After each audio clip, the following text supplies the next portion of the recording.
Good evening, and you're very welcome along to episode 39 of the Sopherone Saga. We've almost enough episodes of a midlife crisis right here on Penny Dragon. My name is Dave Gibson, and I'm the creator and also the Dungeon Master for all things Sopherone. I shouldn't tell you my age. First up, we have a few announcements to get through before we play some D&D.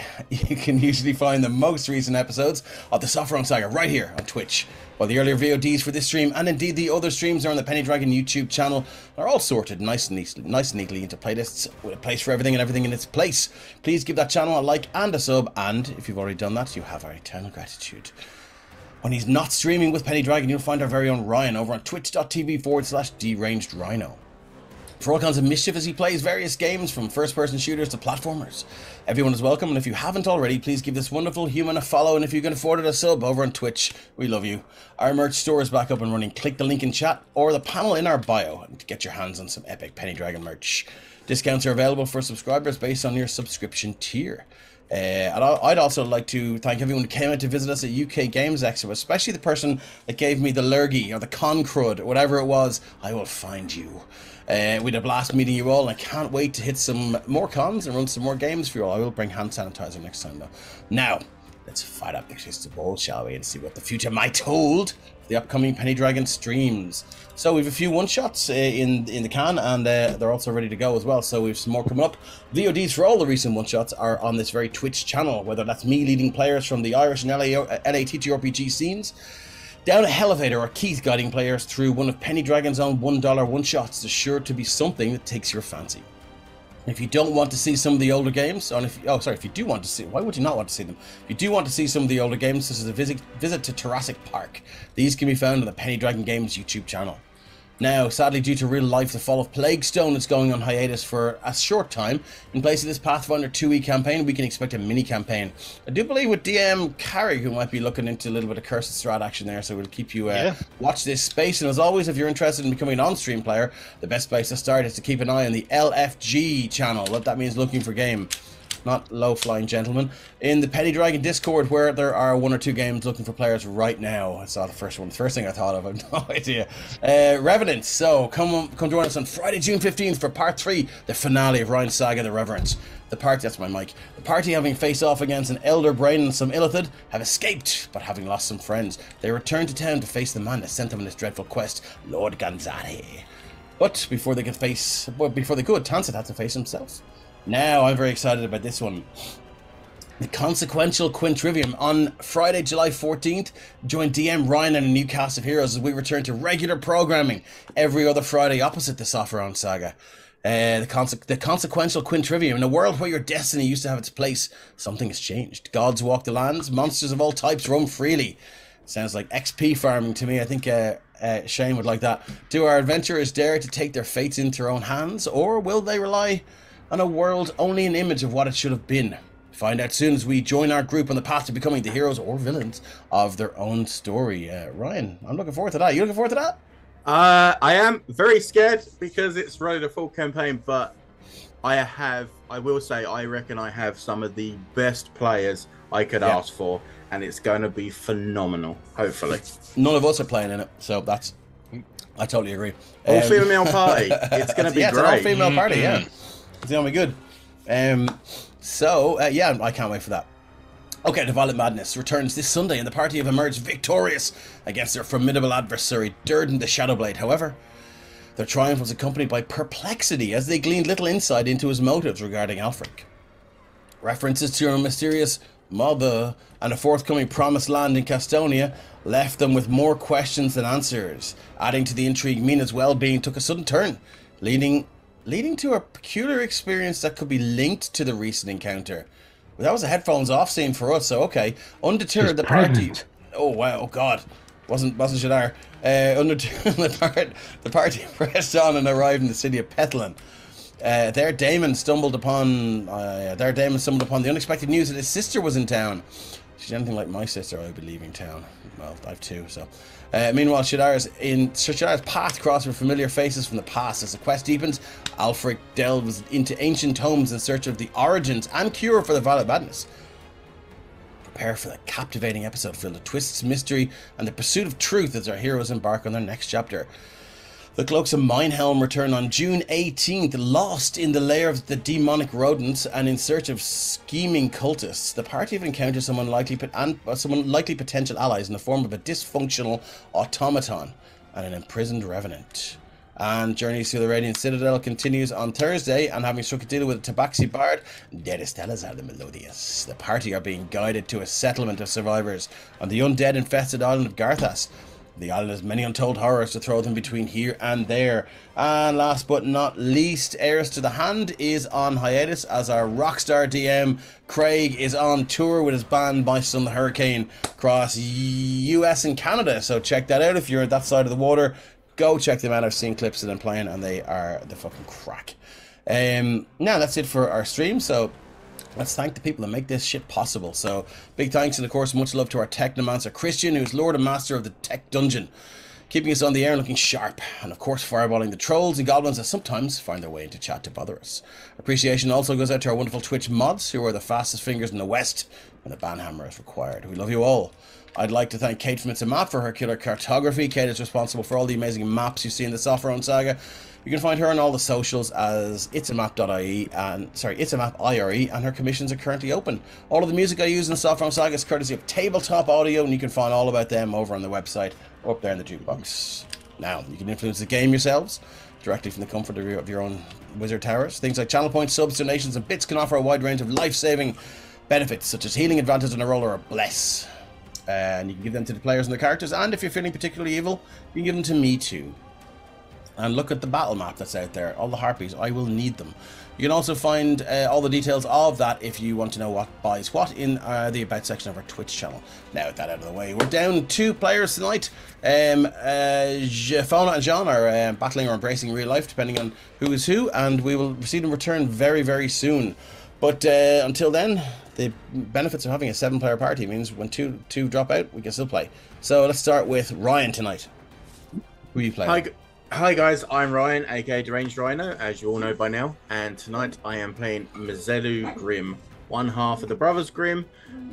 Some would say the better half, I would just say the equal half, and I am a life cleric and trying to keep everyone alive, but yet seemingly being the one that goes down all the time. And thanks to Derek being able to get back up. He goes down, but he gets back up again. Jonathan, you're up. Hi everyone, I play Derek, a dwarf that's a grave cleric, and always make sure that to check that nobody goes down and get back up. Or there's a brothel joke there. Carrick, you're up. I'm Carrick. I play Ren, the resident transmutation, or pyrotechnic, whichever you want to fucking call him, wizard. And he's currently really hoping he doesn't end up with Harpy Food. It just seems like a really shit way to go out. All right. Next up, Carrick, Stephen. Well, I'm Stephen, and this evening I'm playing Oryxium Grimm, the second and eviler half of the Brothers Grimm, attempting to save his brother from some tainted chicken wings. All right, and last but not least, we have Shane. Yeah, hey, but I'm Shane. I'm playing Jaden, the human battlemaster fighter, with his trusty, definitely not evil glaive, and he is about to go down by swan diving off this cliff. Yeah, it's looking like that. All right, let me just do one thing here. I have to give. Where's your character? Dave, Derek, Ryan, Robert, Christian. I have to give somebody access to I have to give Ryan the access to the Scorpion here, so he can continue to play. And there we go. That should be there now. Now, thank you very much. Let's do a quick recap, and we move on to murder on the cliffs. Okay, so upon arriving in the northern town of Templetown in search of adventure, saviors of summit and battle manticores, giant boars, and all sorts of fantastical creatures, as they brought their own cataclysmic brand of heroism to this sleepy little town. Bumping into an agent of the crown who called himself Valda, the party realised he was in search of an item of power beneath an ancient temple in the mountains. Extorting our heroes with the threat of ending their druid friend Braytak's life, Valder forced them to gain entrance to the temple, defeat its traps, and obtain the item of power. But in a last-minute betrayal, the party's wizard Ren, double-crossed the servant of King Gregor and launched a volley of magic missiles straight at him that sent the whole endeavour spiralling into chaos. Valder's Goliath bodyguard Wraith was slaughtered in the confusion, and the agent of the crown cast word of recall and beat a hasty retreat Parties Druid Lamud hiding the item of power somewhere in the ethereal plane. Back in Templetown, it wasn't until after they defeated an ancient entity called the Carved Witch that the latest of the witch's targets, the Child of Autumn and Valera Darkmoon, was overwhelmed by the power of the witch's sisters in the wilds near the city of Artex and began to walk, one bloodied foot in front of the other, away from her parents' home and towards the Winter City.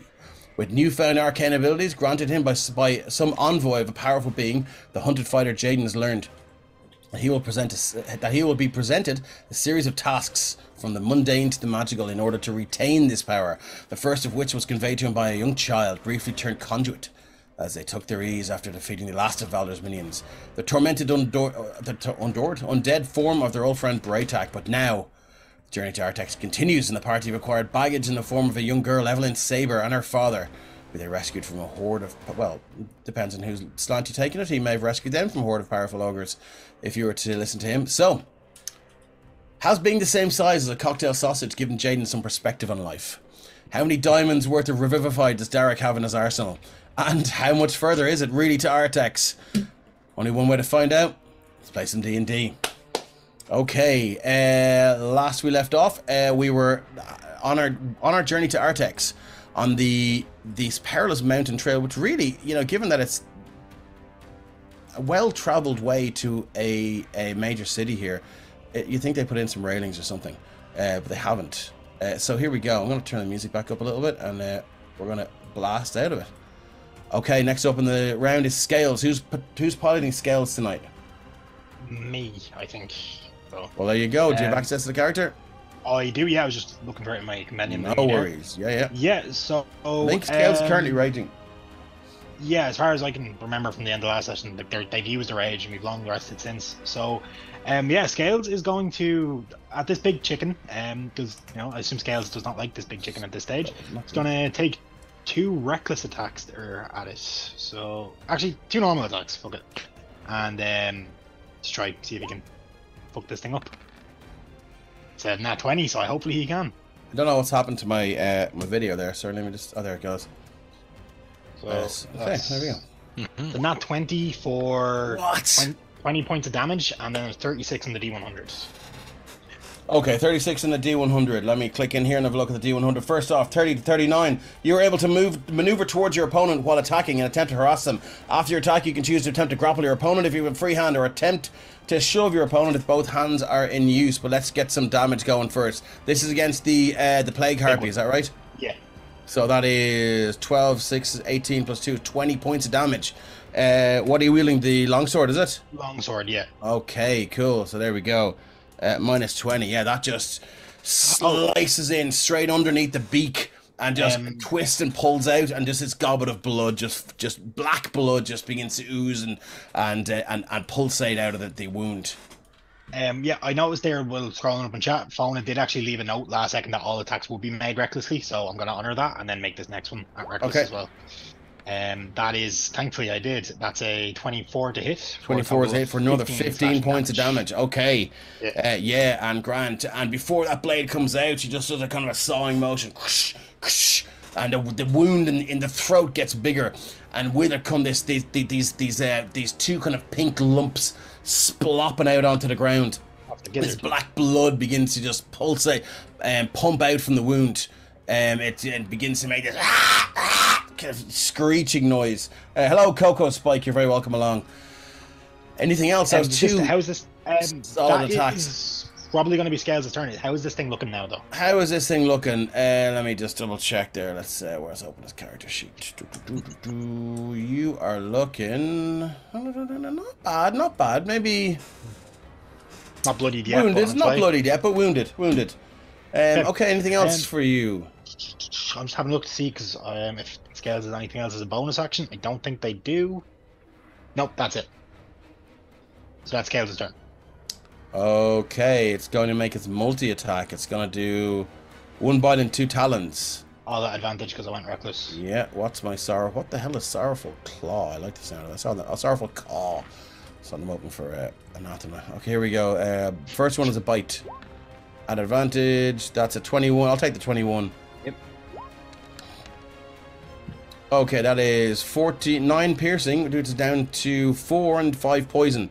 So, If the target is a creature, must succeed in a DC 15 con saving throw or contract the Harpy's plague disease. If the target is disheartened, I don't think she's disheartened, is she? He? I don't know. There's no marker to say that. Okay, grand. Well, then you're just going to take, Con save then. Con save, or are you going to DC 15 con save or contract the Harpy's disease? She got a. They have a bless. I would use a bless. Okay, grand. So that is an auto save then. So that's bite.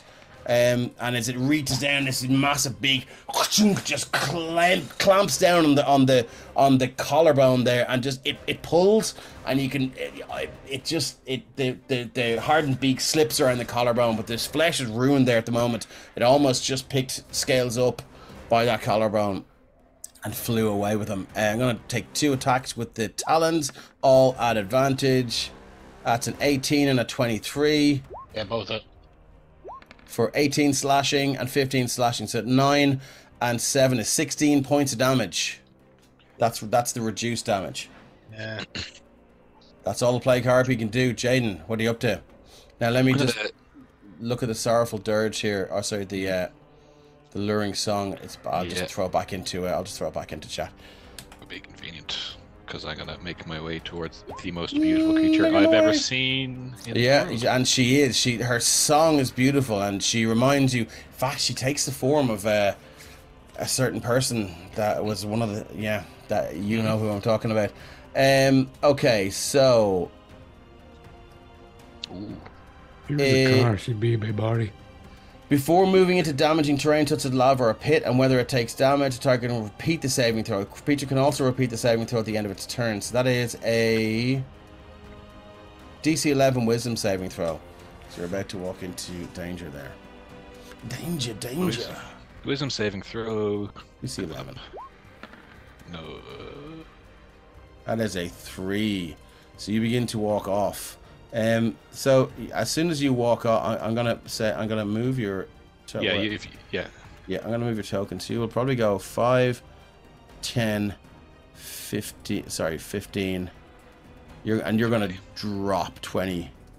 And you're gonna drop. So I need what? I'm using the Ring of Featherfall. I got back in the graveyard to cast Featherfall as my reaction on him. Okay, cool. You're going to use your action. And as you begin to drop, well, first off, I need you to make let's get a dexterity saving throw, please, to see if you can now grab onto something here as you begin to fall. I'm not going to say that you would happily just fall to your doom, because you need to get to this thing. So you're going to try and hang on. Yeah. So let's go DC 11, dex saving throw. Tears in my eyes. There we go. 20. You grab onto the ledge. Now you begin to kind of maneuver your way around here, and and she's calling to you, just beckoning. Drew Kent is awesome depth in this map. It's a map IRE. It sure is. If you need to get yourself some battle maps, that's where you should go. And at the end of your turn, you can make another DC 11 Wisdom saving throw. I think I'll try that again. Yeah. Let's hope so. You do have bless as well. I don't think that'll help that much. Oh my good god! This thing is.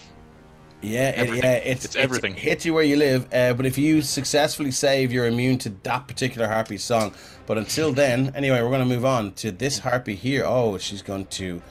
Now, what does she? If she makes an attack on you, I don't think it stops it. Whenever whenever it takes damage from a source other than the harpy. So she's good to. Oh, that's what she's gonna do. Here we go. So she's gonna Dave, I was actually looking at the Ring of Featherfall, and I misunderstood its effect. I can't cast Featherfall. It means that Featherfall automatically is cast on me if I fall. Okay, cool. Well, that's good to know. So it's gonna make 2 attacks. One was claw, and one was club. So here comes the claw first. The claw. Sweet embrace. Yeah, 8 to hit. Unfortunately not. Oh yes, and here comes the club. 15. Unfortunately not. Okay, so just overcome by its excitement and the fact that you've succumbed to its luring song, and seeing in its mind's eye the memories that it's conjured up, it becomes too excited, and it's unsuccessful in its attacks. Lamud. Get into a rhythm. Yeah. No. All right. 100%. Okay. So he's still got a spell up, and I was just trying to see. I think he can do it as a bonus action to Call cast lightning. it. Yeah, I know it's called lightning, but I'm just trying to see. It doesn't say how he can use it again. I think it is bonus action to, after casting. Outdoors. I was reading through it, but it doesn't actually bloody say it. Let me put it in the chat there. Dexterity saving throw, 3d10 on each turns of spell ends. You can use your action. Okay, it did say it. I just missed it. Okay, so he's going to use 40 foot of movement. So 5, 10, 15, 20, 25, 30, 35. He's going to get up next to Arixium now with his 40. Seeing as though that he probably can't get to this one by Jaden. And he's going to use his action to do Cool Lightning on the big guy. Okay. So again, clouds rolling overhead now begins to form this kind of thick drizzle as you can see this large kind of grey storm cloud just begin to follow Lamud towards this. He's heading towards the plague harpy here. Yeah, that's it. Yeah. Okay. And that's the one he's going to attack with it. Would you be Okay, hitting, so I'm you're gonna assuming drop- on the other side of it there, so you're not hitting scales as well, right? It's not a AoE, is it? It is, it's within 5 feet, you have to make a... Oh, yeah, he would know that then. So, yeah, he would definitely be No doing worries. it Okay, to the cool. other side. So yeah, he reaches his hand up and just draws the power of this massive storm overhead. You can see now the hair, whatever small hairs Scales has, and whatever feathers in this harpy begin to just dance out in anticipation of this electrical strike. Smell ozone in the air. It's this big crack, massive lightning strike down, and I'm gonna give it a dexterity saving throw. And just for Drew in chat, because he said about it that he was missing Lamud, I will give him instead my best version of all right. All right, 100%. All right. 100%. 21, so so that it is takes a half 21. damage. So that's It takes 14 what, damage. 12? Oh, 14 damage. Okay, cool. 14. Yeah, and you can see as it's sorry, 1 second now, this is doing something weird. Minus 14. Yeah, as this strikes down on the opposite side, Scales just recoils, kind of just like throws one arm up from the power of this blast, and you can see now this creature in front of Scales, its wings just thrown out to full extent as electricity courses through its body, and just singed feathers and smoke begins to rise from it. Makes this kind of pain kind of noise. Anything else Lamud would like to do? That is Lamud. Okay, Mazzello. Okay, you're ruling, just so I know, on distance, is that... well, no, sorry, that was from the harpy. From me to... That's 30 feet, so that's I fine. rule from the space in front of you. Okay, so definitely they're in So you would go 5, yeah, 10, 15. 20, yeah, okay, If you're perfect. casting a spell, then it's from the center of you, but if it's movement, it's the square in front of you. Oh yeah, it's a spell, but Okay, it's still cool. 30 feet. I just measured, Cool. so that's All right. perfect. Right, so first action, because I am hasted still, Nice. I need everyone around me to do a Constitution saving throw. Okay, so all 3 of these harpies, or the 4th All one three. as well? All these ones around me. Okay, cool. So this one here is going to make a con save. Where's our thing? +1 on these, +1. 20. Passes. The second one is going to do the same. And the third one will do the same. That one fails. And that one. And a Okay, now I'm 20. Okay, so the nat one fails, and they take... Where are you there? They take 10 damage. Ooh, from what is a word of radiant? Radiant. It's just a word that you utter. Yeah, so essentially he's just going to say, Bahamut. Nice. And it just, yeah, this... What's that? Sorry, got a question mark? Yeah, Bahamut? Yeah. You there? No. that you Without bro?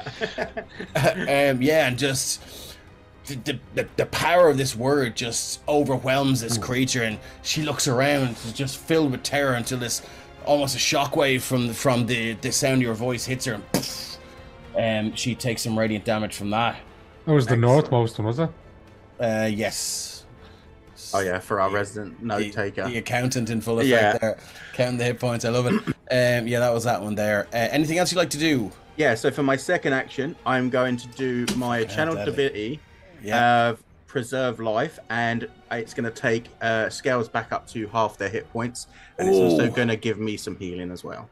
Nice. So you can bang scale. I mean, scales is looking pretty bad there. What were you at?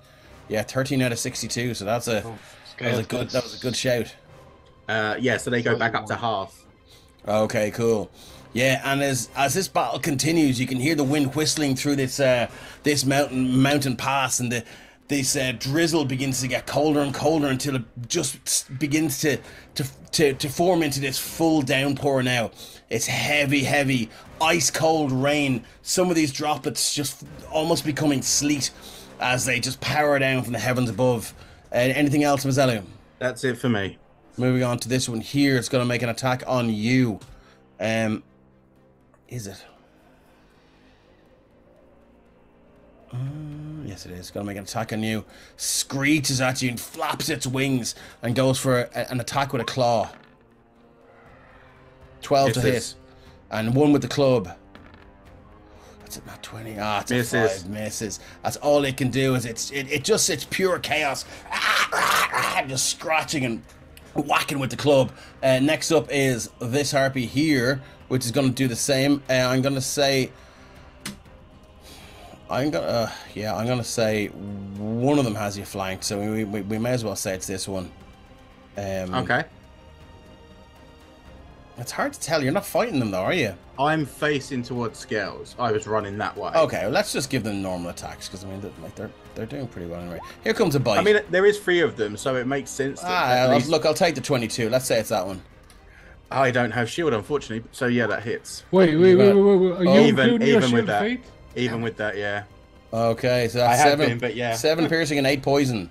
Okay, so sort of 15. 15 points of damage. I need you to succeed in a DC. Hold on.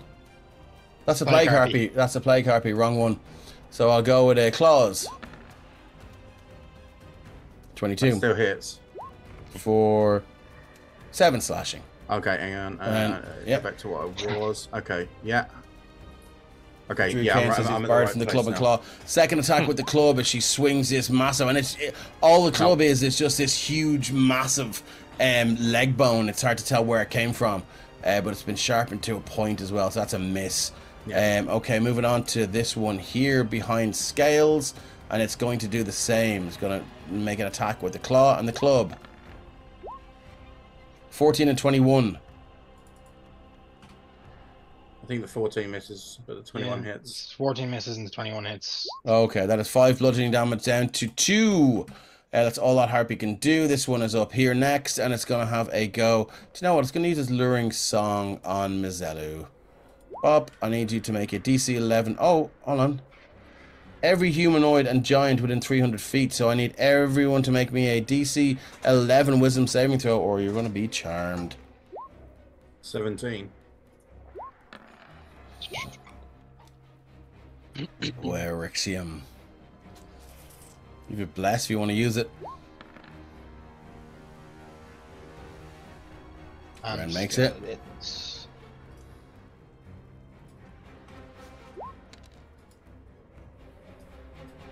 Yes. Oh, nice. Did you make it with a bless? I got the foe. Nice. Okay, cool. I'm going to make a DC 11 wisdom saving throw for the father and his daughter. Father, daughter. Oh, the daughter begins. She goes, sounds like mother. And she begins to walk 5, 10, 15, 20. Mother? You calling me? 30. Use your full movement, don't you? So you can dash 5, 10, 15, 20, 25, 30. She gets to there. Would the dad get a reaction to grab her?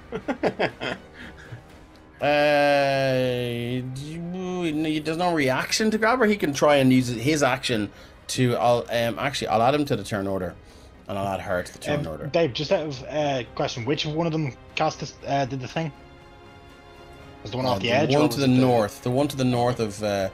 Mizalu. Yeah. Okay. And let me just... Where's my turn order gone?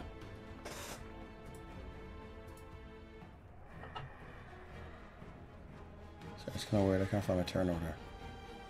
Just disappeared. I think it's the bottom option down there, usually, on the new one. No, yeah, I can see it, but I double-clicked it to hide it so I can do something. Now I can't seem to find It's it. closed to me as well, so I don't know if it deleted. Yeah. Oh, there it is. Back. Oh, there we go. That's really weird. Anyway, so let's roll d20.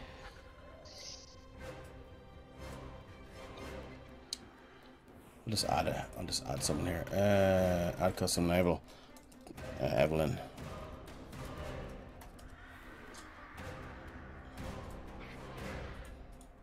And Percy. Okay, let's go down here and we'll give me d20. Evelyn. And then Percy. So Evelyn's a 14. Oop. What's after happening? There we go. Evelyn, 14. Percy, 12. I'm going to reorder the turn order in a minute. Anyway, so moving on. Ren, you're up. Yeah, so seeing Jaden dangling off the edge there, he's going to run up and get within. Can I like argue that I'm like standing on the Ren's gonna like slide down and reach out his arm to try hit him? So Have you got the fly Cast spell a spell. casting you? I'm about to cast spell the fly on both myself and Jaden by upcasting it. Alright, so you're gonna But I'll basically jump off just the edge. run and I'll you're jump gonna off bin, the you're edge like if I going to have to. triple X this and just jump off and cast fly. Yeah, if I have to hit Yeah, him, cool, hit us cool. both. No, yeah, that's what you're gonna have to do. Yeah, so I'm gonna run to I would be getting to here and then just Okay. off and then fly on Okay, fourth level. as soon as you jump off, counter spell. I'm only joking. Does Jaden get a reaction to hand him off for approaching his woman? I'm just I thought hit him. incapacitated. I double checked if it was a true charm or if it was just incapacitated when I get close to her. That's what it is. Okay, cool, Yeah. cool. Okay, so you jump off and cast fly. Boom! You're both. Yep. You're Now, both question able to for you, fl- Dave. Yeah. Do I get my remaining 30 feet from the fly when I do that? Sure. Yeah, cool. And if that's the case, I'm going to then go 30 feet straight up. Okay, that's good to know. You And can keep that's- track of that. Derek, Okay, your so dwarf legs pumping. Jaden got a bless there from who gave you that? A lumbering Paddy. Thanks, Paddy. That's the second one. Great. Lovely. Okay, moving on. So Derek is taking a deep breath and it's like, okay, let's just move forward. 5, 10, 15, 20, 25. And Okay. now, which one? He's gonna cast Guiding Bolt on the Harpy here by Jaden. Okay. Roll to hit. Okay, Guiding Bolt and no, sorry, wrong one. Guiding Bolt, there we go. As you run up this mountain pass, you can feel this icy cold rain just rattling down from the heavens now, and it's sort of stinging your eyes. But you manage to wipe it away and just their AC is 11, and this thing just streaks through the air and hits them square in the head. Oh, wrong one again. Yeah, I'm also going to do it on level 3. Okay, so you can just roll. You can just click out. Yeah. Yeah. Fuck me. It only had 11 hit points, or sorry, 9 hit points left. So yeah, this thing shrieks through the air and it's minus 21. So it's at minus 12 and hits it and just square in the neck. You can see this explosion as its head is blown back and a sickening crack from the spine connected to the neck there, and its head just folds over. Flesh isn't cut, so it's just kind of wobbling like kind of loosely there, and the wings flap for a bit, take it up maybe 5 feet, and then just the body just goes limp and Jaden, you were released from the from this song. Here we go. Oh, Helicopter time. Oh my god, yeah, flying Jaden. Derek, Angry that was, flying in. yeah, that was a clutch move, my man. Yeah. so I was hoping that's going to help Jaden. Anything else you'd like to do? Yep. Nothing else I can do. Okay, so hold on, let me just give this harpy a little thing there, because anyone who's saved is immune to her luring song. Okay, so Derek, that's it for you. Rixium, what have you got? What does Orixium have? Right. So Jaden is now Peter Panning. That harpy is gone. Vizelu has just shrunk down into his shoulders as if he's temporarily exhausted. So Orixium's gonna run up and get behind this. Is the harpies on the ground or in the air? They're just kind of flapping them, maybe about 5 or 10 feet in the air. It's easy enough to hit them. They're still in melee range, so. Would Orixium get flanking for coming up behind this one? Yes, you would. Alright, well then he will attempt to turn it into a harpsichord. Yeah. Well, he shoves its longsword up its epidermis. If you had a bard, you could turn it into a harpsichord. 8, 22 plus 4. What's the plus 4 for? Sacred weapon. Nice. What's the... Anyway, 22 hits for... I don't know if that was done or not. Yeah. 14 points. 14 no points. No in there either, not just 11. Sorry. Just 11. Just 11. Okay, cool. Yeah. There's heavy rain pouring down now, and you just swing your longsword +1 and just almost sever the thing's head.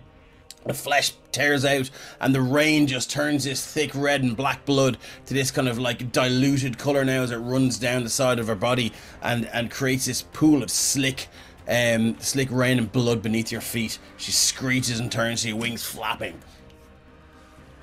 Anything else you'd like to do? He will smile and end his turn. Nice. Moving on, Scales. Sorry, I'm muted. Yeah, Scales is going to just keep chopping away in his rage. Hackety hack, don't come back. Yeah, and as Fauna did put it in the chat at the end of the last session, he's just going to keep going reckless because I'm not going to disagree with the person who made the character.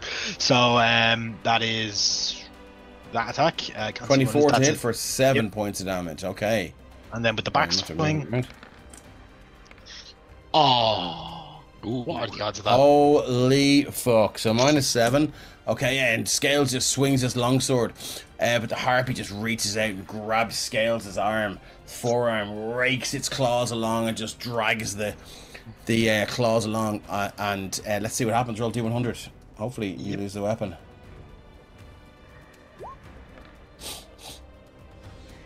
It's not good. 74. The enemy you were attacking is able to use a reaction to perform an attack of opportunity, which you will happily do. Coming at you, my man. Let's just go to Talon. Yeah. Misses. Really?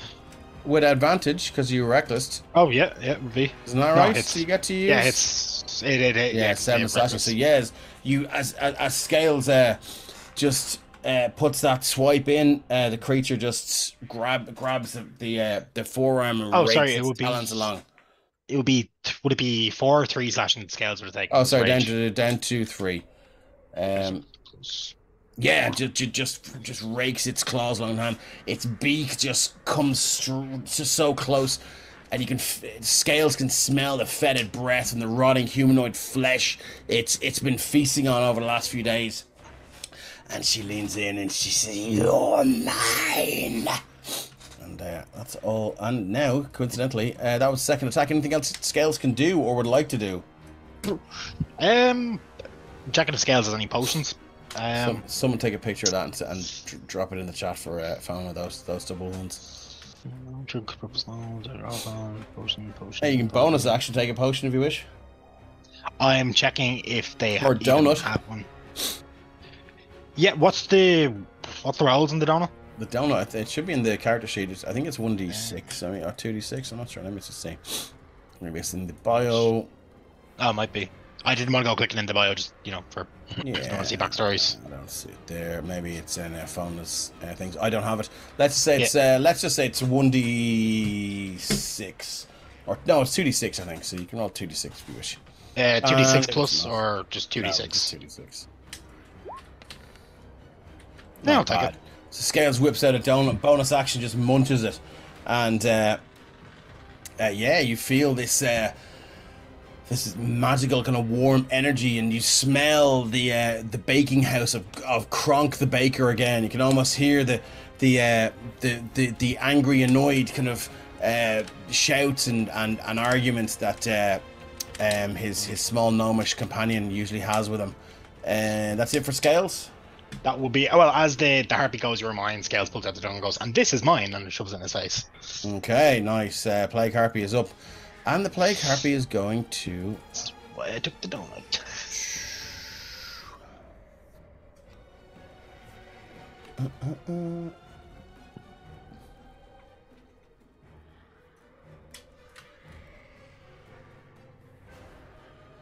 Okay, it's going to make 3 Sorrowful Caw attacks.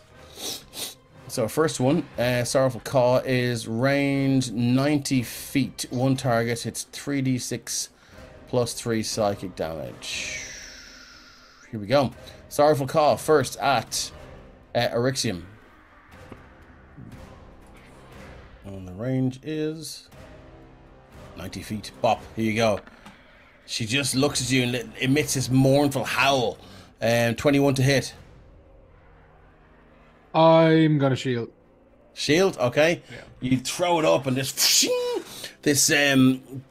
kind of glass-looking barrier of just this arcane energy just stops the Sorrowful Caw. Second attack is going to go for 90 feet. I'm going to give one to who hasn't taken a nice little hit here. One's coming at you, Dark. Little Sorrowful Caw here. That is a 17 to hit. Misses. Third Sorrowful Caw coming at Mazelu. 22. Of course, that's the one that hits. Fuck's sake. 16 points of psychic damage. As again, this vision that was shown to you in your mind of your parents being burned at the stake for being heretics, marched out. So I'm gonna try and move your seat up here. Marched out through the town, you as a child just begging the soldiers, no, don't kill them, they're good. It begins to rain in your vision, and then you look up and it's raining blood, just these thick droplets of blood falling from the sky as you look again, and all of a sudden you're standing in front of the pyre, your 2 parents lit up, and the gleeful twisted smiles of all of these priests and paladins of Bahamut just look, all turn around at you. Their faces become distended and gleeful and joyful, and you just feel your brain melting. The worst migraine headache you've had in your life, is just blood begins to pour from your eyes as you cry blood for your imagined tortured parents. That's all she can do. Yeah. That's what Plague Harpies do, my man. Jaden, you're up. Yep, Jaden is now free from his spell, wipes tears from his eyes, and 1, 2, 3, 4, 5, 6. 60 and feet as well. It's yeah. So that's half to here.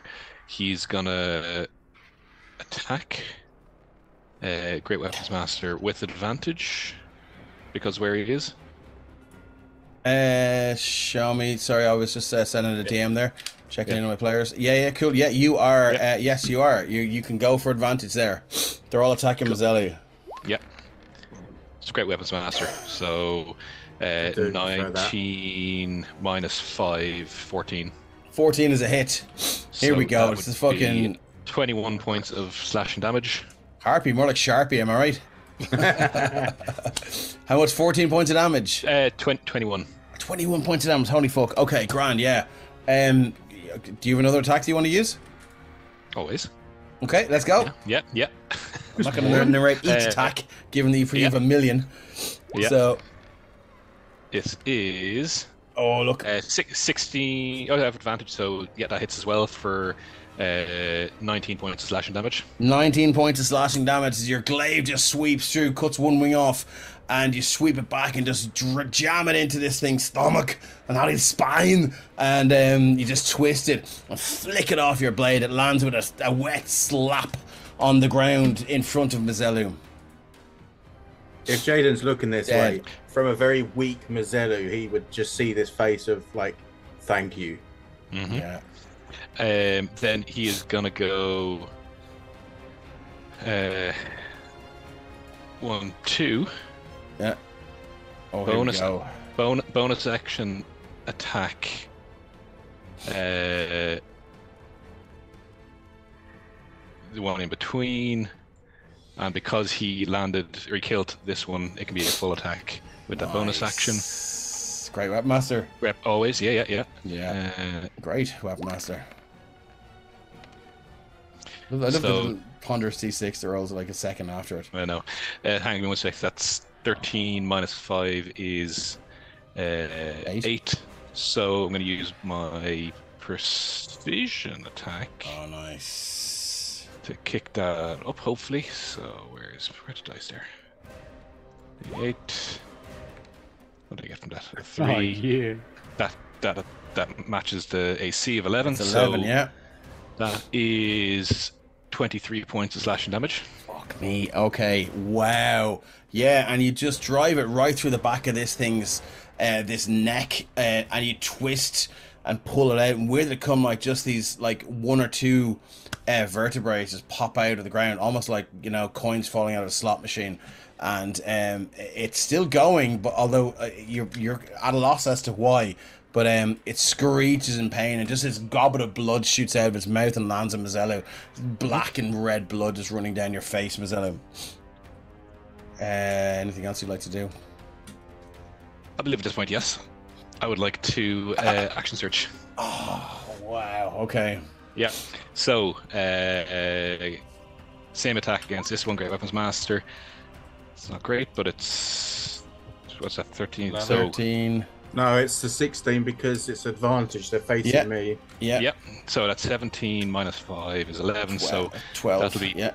21 points slashing damage. Okay, how does this one meet its end?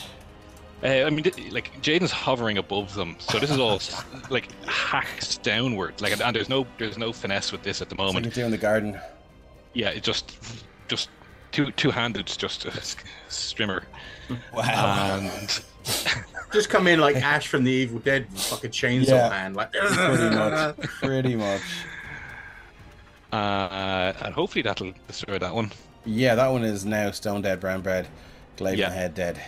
Glaive in the head dead, great, fantastic. And I think then it'll be the 5th attack against the final one around Zealous.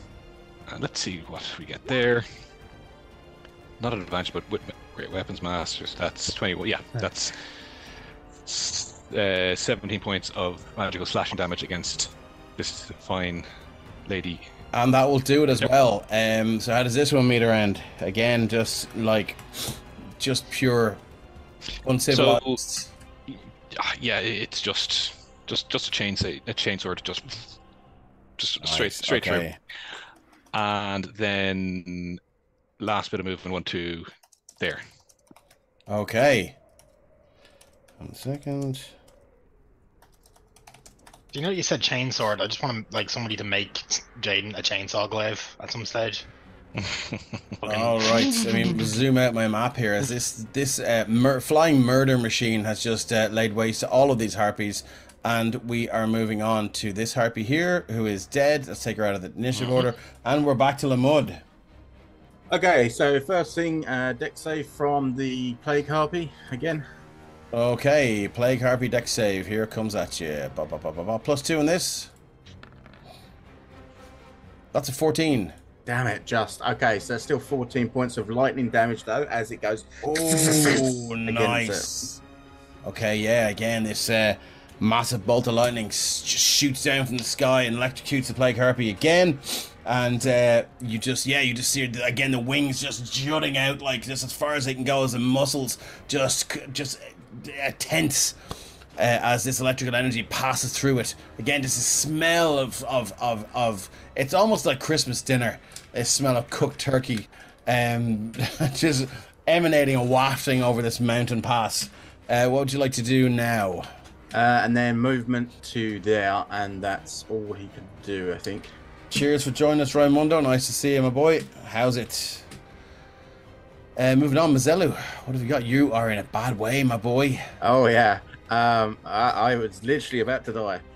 So first things first, again, harness divine power. I go back up to half my hit points. Yes. And again, scales, if they're not at half, will get pumped up just to halfway. They're above half at the moment. Then it won't touch them. That's fine. Yeah. But I go back up to half, which is the main thing. Okay, what does that look like? So he just grabs his holy symbol, and in his head he just, Bahamut, thank you for your guidance. And it just, this wave of platinum energy comes around him as you see like the cuts and the scrapes that he's had from these harpies and their claws just start sealing up around his face, and he gets his beautiful looks back as normal. Hey. Okay, so that was my bonus action. Then I'm going to run up to this plague harpy, and it's time to have a little bit of fun because I can now. We are going to do a level 3 inflict wounds. If you get to here, which you still have movement for, you can have it. You can flank it. You were there. Oh, you can get to there. Sorry, yeah, thanks. No, you start your movement there. I started there. 5, 10, 15, 20, 25. I can get there. No, you start your movement here. So you don't. So that's your first 5 feet. Okay, so I could get there, so I'm flanking. Or you can use your alt button there and just get in there. Yeah. Okay, perfect. That's fine then. I've been doing movement wrong this entire campaign. Yeah, me too. Yeah. Lumbering Paddy says my mother-in-law's Christmas dinner smells more like plague harpy than turkey. Same. Fucking hell. So that's a 20 to hit. For 20 is going to hit, yeah. Of damage. 34 points of damage. Fuck me, man.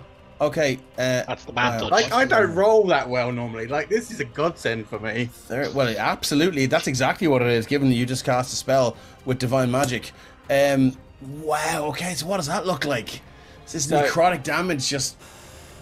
Well, that's the thing is, it is a necrotic base because it's an infliction of wounds. But what it is it's actually, from Azelu's point of view, it's actually Bahamut taking away the life from the creature. So rather than it like inflicting, as in like black like veins and stuff, it's literally pulling it out of the creature.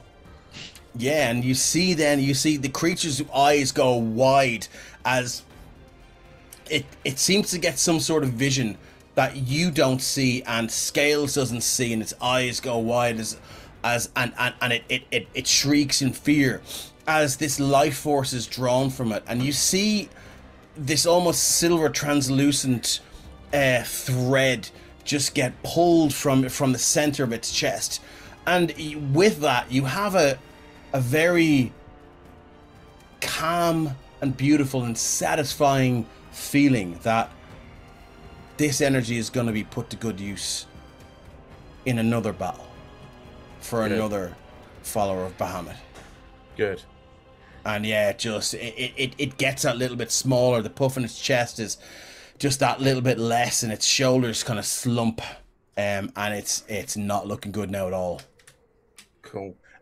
Just a quick clarifying question. This is something that always catches me. If something says range 60 feet, does that mean from 60 down to 5 feet, or does that mean it has to be at range? What's the right? What is it? Is it like Sacred spell Flame. or Sacred Flame? No, it just means that you can cast it. You can cast it from anywhere on a creature within 60 feet. So I can do it here, but it'd just be disadvantage. Okay. So that's what I'm going to do then as well. No, because you don't have to make a ranged spell attack. You just plop it on somebody. Oh, They have okay. to In make that a case, dex I'm just saving going to throw. try and burn him as well. Okay. The plague harpy. Yeah. Okay, Dex 14. Let's come on, we can do this. We can do this. +2 in this. Oh, and just too distressed from what just happened. This radiant just blanket just washes over this plague harpy, and you can see then now the flesh begins to sizzle and burn as it screeches. Its neck just kind of just swinging from left to right as it emits these harsh and mournful and just frightened howls. It's beyond bloodied now. It's very bloodied. Anything else you'd like to do? That was a hell of a round. I don't get to do that very often. No. And I'm going to just say to Scales, finish this damn creature, will you? Okay, this harpy here is gone. This harpy here is gone. This harpy here. I thought I got rid of it. There we go. And this harpy here is still going. It's going to go for scales. It's looking around. Is this the only one left? It is. Yeah. That we can see anyways. So it is going to try and disengage. Sentinel. Sentinel. Does scales of Sentinel? Both of them do. Yeah. We both She do. doesn't know that, so she's going to disengage. And you have to reach. So doesn't that cancel? Doesn't one cancel each other out? Only I if think it's attacking. no. It's No, only okay, if cool. if she was to attack scales, So I she wouldn't be able goes- to use it. So she goes to Yeah. there. Right. Yeah. So So who wants to go first with the double Sentinel? I just That's did a claw scales. attack as well. For oh, Lemur. yeah, score. Disengaged. Oh, did it disengage? Okay. Yeah, ignore that disengage. then. Sorry, yeah. Apologies. No, that's fine. So scales hits it for a 19 for 12 points of damage. Okay, 12. Its movement is reduced to 0, isn't that right? Doesn't get to leave. Fuck's sake. Okay. Yeah, she begins to fly away. Scales just reaches out a meaty hand and just grabs her down, puts her neck to the ground, and rams the longsword straight through the neck. You're going nowhere. And next up, I do believe Jaden can make an attack. Yeah. Sorry, just double checking. Mm-hmm. I think as long as it's not like you're not getting attacked with Sentinel. So I'm gonna, Like, Yeah, well, you guys can work it out. yeah. I trust you. yeah, because as far as I'm aware, But it Sentinel doesn't hasn't- proc if It was more that it hadn't left my range. it attempted to, though. Didn't it? Or it would have moved. It wouldn't have provoked an attack of opportunity from me. Oh, even if Well, something no, moves out, technically it's like, through. proccing both of you at the exact same time. Yeah. It's just the fact that you're both hitting her at the same Yeah. time. Yeah, I'm happy to go with it that way, and then I'll no. just up the CR of everything you fight. It's fine. It works for me. That's an 18 for what? 14 points of damage. Nope. All of these are going to be a Great Weapons Master. Oh Jesus! What do you mean all of these? You can only make one, can't you? What? You can only make one attack of opportunity. Sorry. Yeah, sorry, but adding on my Great Weapons Okay, Master. cool. Yeah, grand. So that's So it would have 19, been yeah, fine. So 20 points of damage.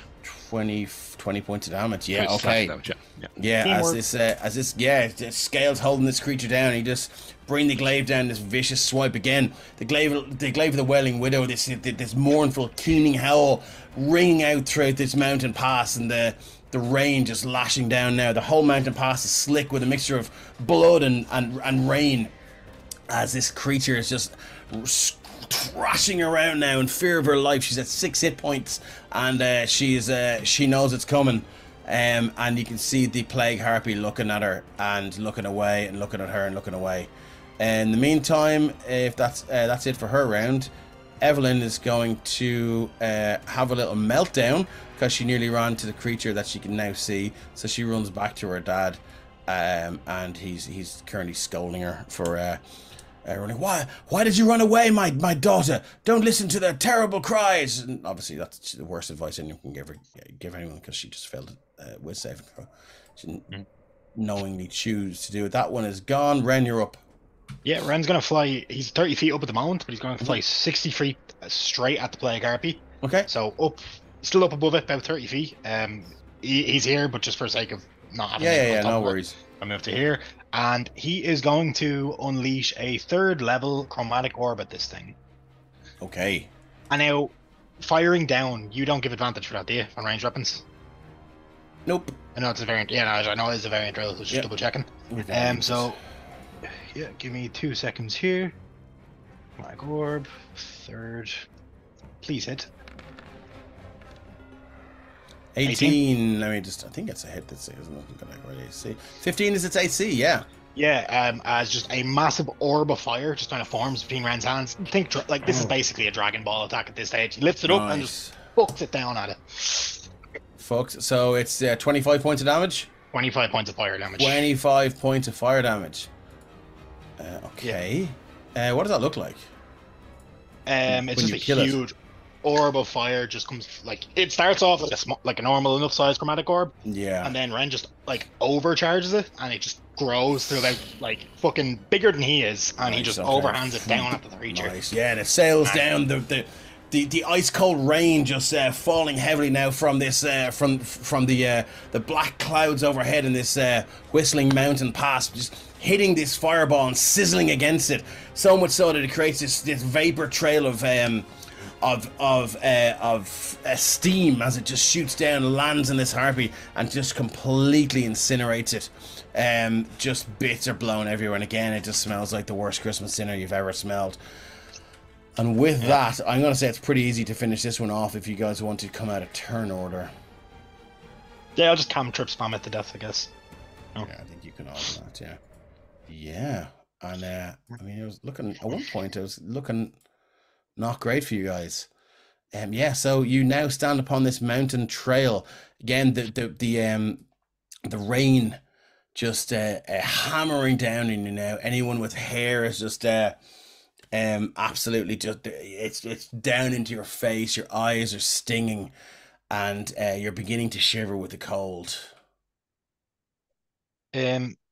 Dave, just because Ren has 10 more minutes of fly up, he's going to look towards Jaden, and he's going to be like, "Do you want to just follow me, and we can check that there's nothing other nasty surprises ahead around here?" Are you going to show me the world?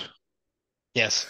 Let's go. Yeah. Yeah, Someone Ren draw just- that, please. Arms at his side, just goes pew, up into the air. Friends can listen to the Endless Love in the Dark. Hey. Okay, yeah, so it's as you fly up, through this heavy storm, it's freezing. You can feel your body begin to uncontrollably shiver. It's just these we're getting Iron Man. heavy. What's that? We're getting like that scene in Iron Man. It's going up. Just this heavy rain, and which, as you go higher and higher, turns into these lumps of ice that just begin to buffet you. If you want to fly any higher, you're both going to take 5 points of bludgeoning damage. No, you're going to take 5 points of bludgeoning damage now. If you fly any higher, you will take 5 more. As you're in the middle of a massive hailstorm now. Sounds like a side quest. Sounds like a concentration check to me. I have Warcaster, so shit. So you get advantage, my boy. That's exactly what I was going for, Shane. Damn it. DC 37. That's just a DC 10, isn't it? DC 10, yeah. Yeah. Yeah, you're okay. But you do realize that it is incredibly dangerous to be flying around in this kind of weather, as just these massive, just lumps of freezing rock, like rain just hits you, and just you can feel like welts just forming in your body now. Ren, as much as I appreciate this, are we here for a reason? I mean, I just wanted to see if there's anything dangerous around, but then I realized the storm. So yeah. We don't know if there's more of those things.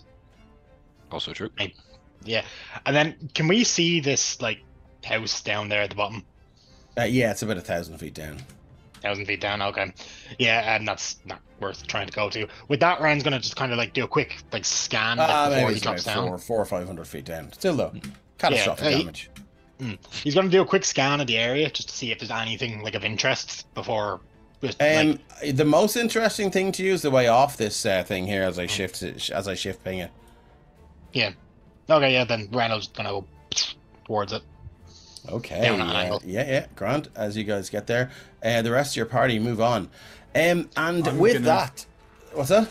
Sorry, I was just gonna say, I'm gonna go up to Scales and heal them a bit. If that's okay. You sure can, yeah. So so Mazzello will just walk up to Scales and be like, Let's pep you up a bit, shall we? Okay, and so you're gonna cast 10 healing. Cure Wounds. Scales, you're up to 10. And that also gives me healing back as well. All right, as you guys head for the other side of this steep and very treacherous mountain pass, it does serve as the second major route to Artex, and you kind of make you wonder why it's not better sort of signposted, and maybe they should throw in a few railings around the other side there. But you do get the impression that maybe the denizens down below, they didn't build a farmhouse there for access to the river and stuff like that. Maybe sometimes it rains quite valuable, fairly valuable magical items from the sky as things meet their doom. So moving on, you guys travel for the rest of the day. Can I get someone to roll D20, please? Not it. Not me. Last time I did this, it ended badly. You want the D20? Yeah. I can't handle the D20. I was going to say it as well. 12. Okay, so the rest of the day's travel goes without incident. The weather is still as bad as it was when I had you roll a D12 last time. But you do, guys, make a survival check. Let's get a group survival check to see how well you managed to find somewhere to stay tonight. 22, 7, 17. See, Oh, I got you the black guys, one you again. guys made a joke before we What? started about the fact that because we were losing players, I was going to get better rolls, but it's bloody working. It is bloody working. Did you like Yeah, rogue but fucking it's- Tarek or what? Yeah. Unless, please don't say that. I could get in a lot of trouble. He's still a minor as far as I'm concerned. Bro, don't put that on me. Please don't say that. I'm 21. Don't call me a squeaker. Wow. Okay, so bringing it right back from that precipice, let's look at your roles, which are broadly, in the best sense terms, successful. So as you continue along this mountain path, Percival and Evelyn are like, Percival is like, well, child, I told you they were worth hiring, and you know, things would have been over much quicker had your papa joined the fight. But until then, anyway, let's congratulate them, shall we? Well done, everybody. You shall remain in my employ. Now let's find Chop, find somewhere to stay. Does hiring imply you're going to pay us? Yes, we forgot to say it's 100 gold a day, so I hope that's good for you. Oh, my friends, look 100 at the gold weather. each a day. Look at the by weather. way. You look at the weather that you're enduring. I shall pay you an exposure. And it rings true as you just feel absolutely chilled to the bone. Fireball now. Making your way around this treacherous mountain path, you do find a kind of a what looks like a well-used hollow or cave. It's not necessarily a cave system, but you do see there's like the remains of several campfires and stuff like that. It looks like a good place to spend the night. Any rangers in the party? No. Just Okay. before we left, sorry, the battle, Yeah. I was meant to say this. I feel like Scales would have wanted something from this harpy. Okay. Yeah, I wasn't really sure. Like I don't the know. plague. Yeah, well, it sounds like they might have that already, but like, I mean, like a token or like a wing or a beak or a foot. Yeah. Let me look up my what is it? Creature loot. Just because I know Scales like created. Flintstone-sized chicken drumstick. Okay, creature loot. Yeah. They just petrify it and use it as a club. Okay, let's go to Harpy. Young Blue Dragon, Young Copper Dragon, Harvey Frost Giant, KJIH. So, Shane, did you get the memo about the house in the middle of the field that has all the magical items? I did, yeah. Okay. We'll return that later on. Okay, cool. So roll me 1d6. Yeah, Brian, was your idea. Okay. Oh God, I love this. I fucking love this. 6. Anyway, 6. You find 6 harpy feathers. No immediate use, but they can be carefully crafted with calligrapher's supplies into a pen that can write enchanted love letters, disadvantaged to resist their charms. Scales should send those to Robert for his books. That is Yeah. fucking brilliant. Ooh.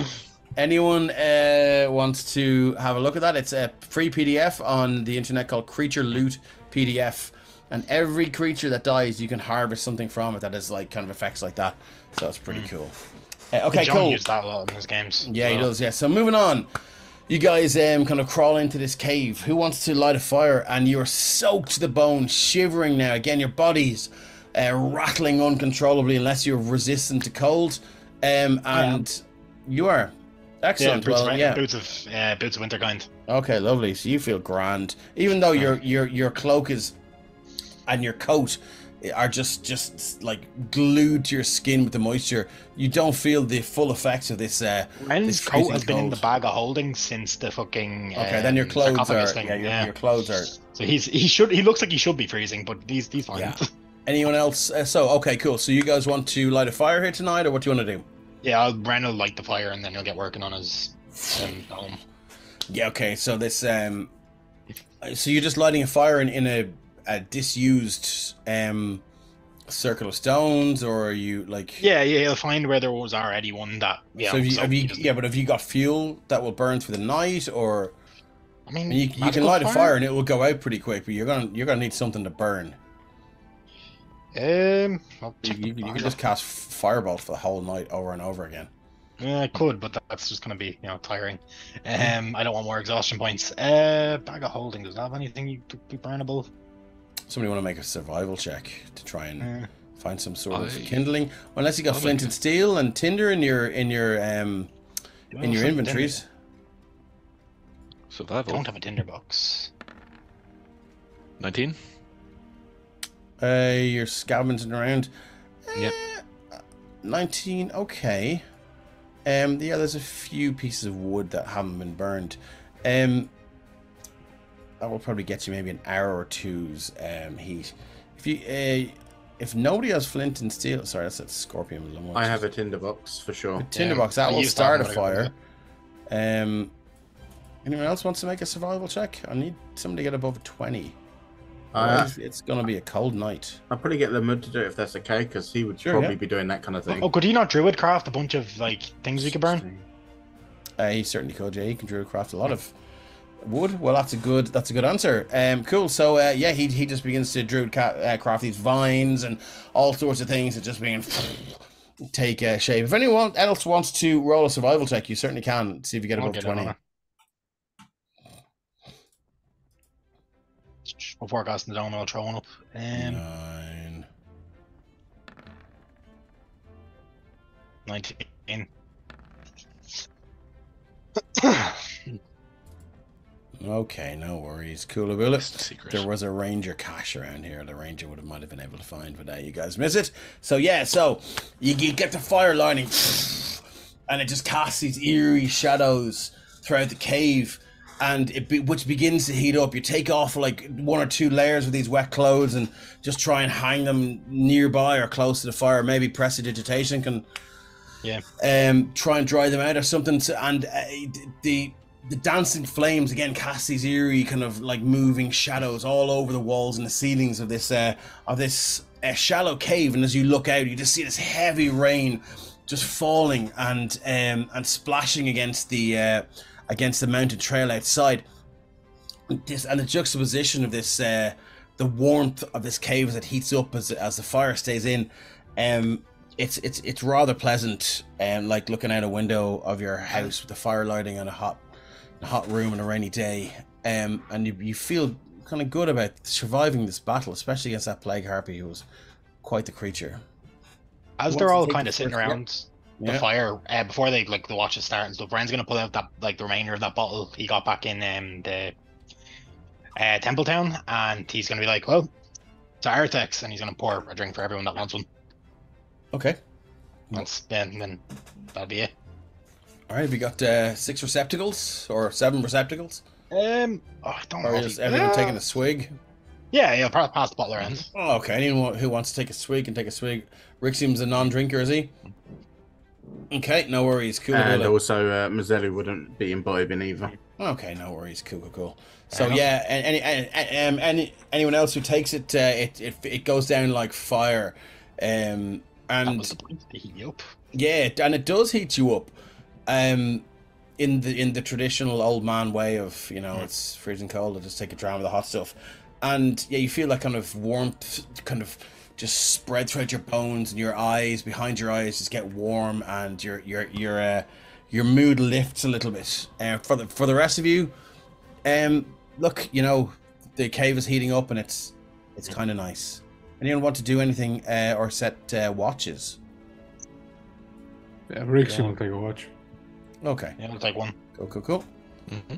No worries. So who's taking first watch?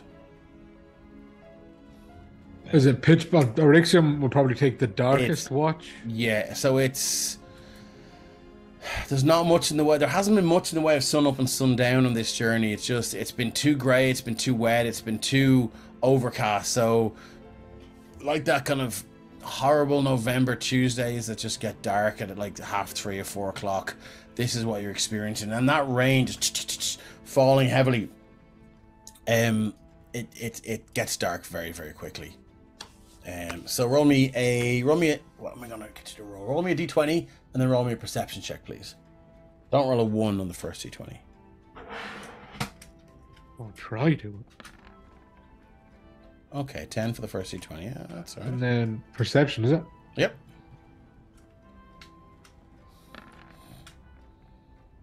$13. Okay. Yeah, I mean, nothing but that heavy patter of the rain as you kind of sit at the edge of the cave. The heat nice on your back, but you can feel that dampness and the chill of the air. We've got a little rate of 2. Thanks, Nice. Dazzlicat. You just found us high in the mountain pass on the journey to the city of Artex, and we've got our first party member taking watch. So hope your stream went well, and we appreciate the raid. The heat of the campfire on your back it's a nice feeling against that extreme cold as that sleet and rain falls just outside the cave entrance, and you look out and it's just grey. You can't really see much further than maybe 10 or 15 feet. But nothing lunges out of the rain, no ice mephits or horrific creatures like that, and your watch passes without incidents. Anything else you'd like to do? You want to wake someone up? Yeah, he'll wake up whoever Okay, set the cool. second one. No worries. Who's taking second watch? Yeah, Derek will take the second watch then. Okay, cool. Let's get you to roll a d20 and a perception check, please. D20. Just don't roll a 1 on the d20. Okay, that's alright. That's alright. Yeah. At least it's not a 1. And then roll me a perception check, please. 9. 9. Okay, 9. Yeah, again, just that heavy rain and the ice cold rain. It's turned into just pure sleet now. These bullets of ice just hitting the ground and just exploding out, and it kind of makes you have to just kind of sit maybe 5 feet further back from the cave entrance as the ice hits hard. Thanks, Dazzlicat, for the raid. Yeah, we're just in the middle of a series of watches as these guys are traveling through a high mountain pass during a sleet storm. And they are trying to get to the winter city of Artex, and they're not too far away from it. And they kill the plague harpy. So nothing happens on your watch. Who would you like to wake up next for third watch? Whoever wants to take the third I'd be watch. willing if you want. Looks like Jaden is putting his hand up there. Is it? I was gonna Oh. just take that last sunrise watch. Yeah, and the sun rises somewhere as this storm begins. Are you taking it with Mazelu, or? Well, if he's up, he's Just up. you. I can't prevent him from waking. Yeah, Wouldn't be much in the way of conversation. Yeah. He's used to kind of getting up early, so yeah, he probably Okay. would have. All right, cool. So you're both sitting there, and you can see now this storm and this heavy sleet storm is beginning to play itself out, and it's just sort of receded back into a less bludgeoning fall of water as the cloud above begins to just dissipate as well, and you can see the first rays of the dawn sunshine begin to break through, and it kind of instills a little bit of hope in your hearts for your journey towards Artex, as well as maybe, as we've heard in a famous movie, can't rain all the time. There won't be much in the way of chat, but Mazzella would be sitting there kind of keeping an eye, but also looking at the fire, and he's just changing it from orange to red to yellow to green to blue. He's just changing it all the way through the colours. Just keeping himself amused, and also because of the month we're in. Mm-hmm. So yeah, he's just sitting there kind of mesmerised by the fire and keeping himself warm. And Jaden also is not going to say too much, but he's going to get up and, I suppose, walk to the furthest point before the rain, because of what he saw during the fight. Mm-hmm. Memories come back about the fire, the connection between Mazelis and Eryxium, and it's just there's just rough edges to his emotions at the moment. And I'm not crying. I have hay fever, so I'm trying to fucking stop my eyes from streaming. I'm that good a role player. Yeah. Yeah, and you feel that those memories, you almost feel a guilt that those memories haven't been as present in your mind as they used to be, given all that's gone on. And you know, it would be if someone spoke those words aloud out to you, your feelings out to you, you would be inclined to tell them, you know, it's not, there's nothing wrong with that. But I mean, you know, it's very hard to give oneself the same advice about our own problems that we would give to others about their problems. And yeah, you feel that guilt. You also feel that raw pain that you carried with yourself the day you took your first steps away from that house. And again, when the wounds that time heal,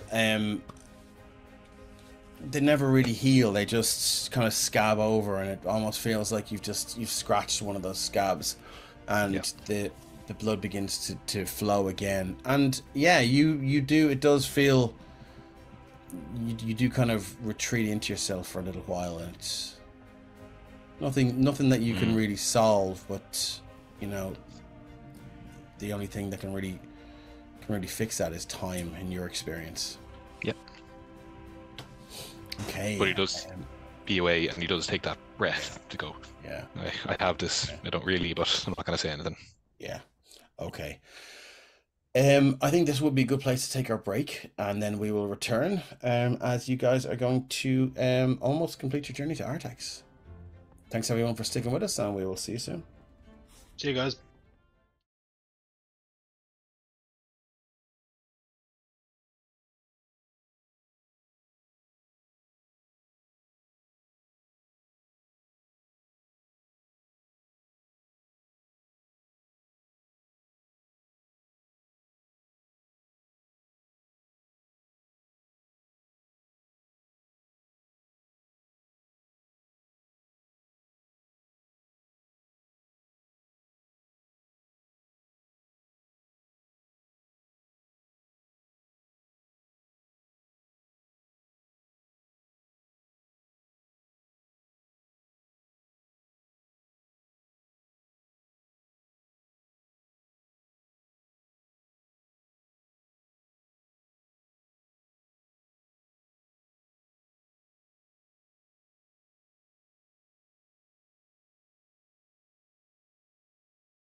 Welcome back to part 2 of episode 39 of the Sopherone Saga as our heroes make their way towards Artex, the Winter City,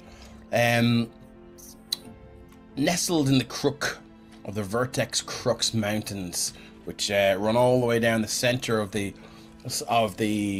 continent of Sopherone.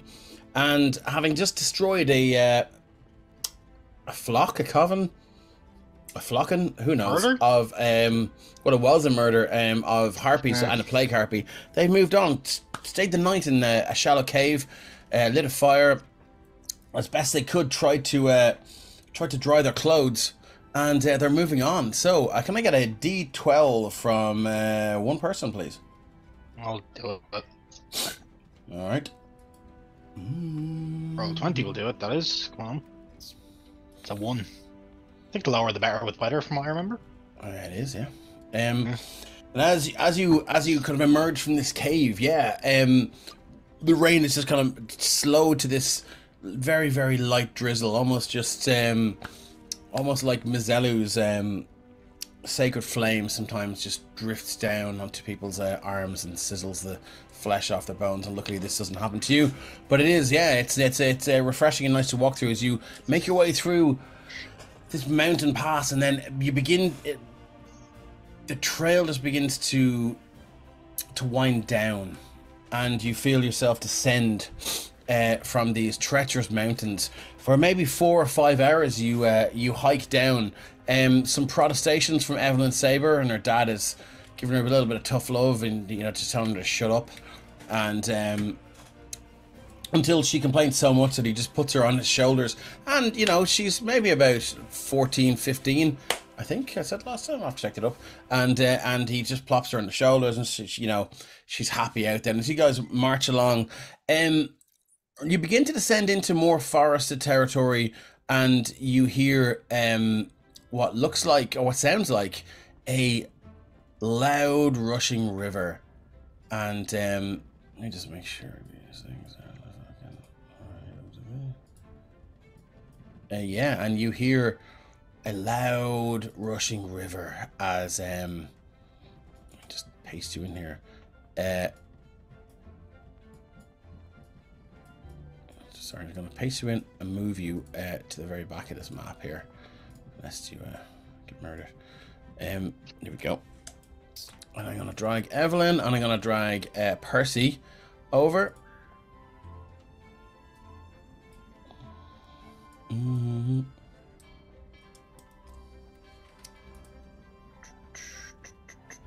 I'm going to drag you all over.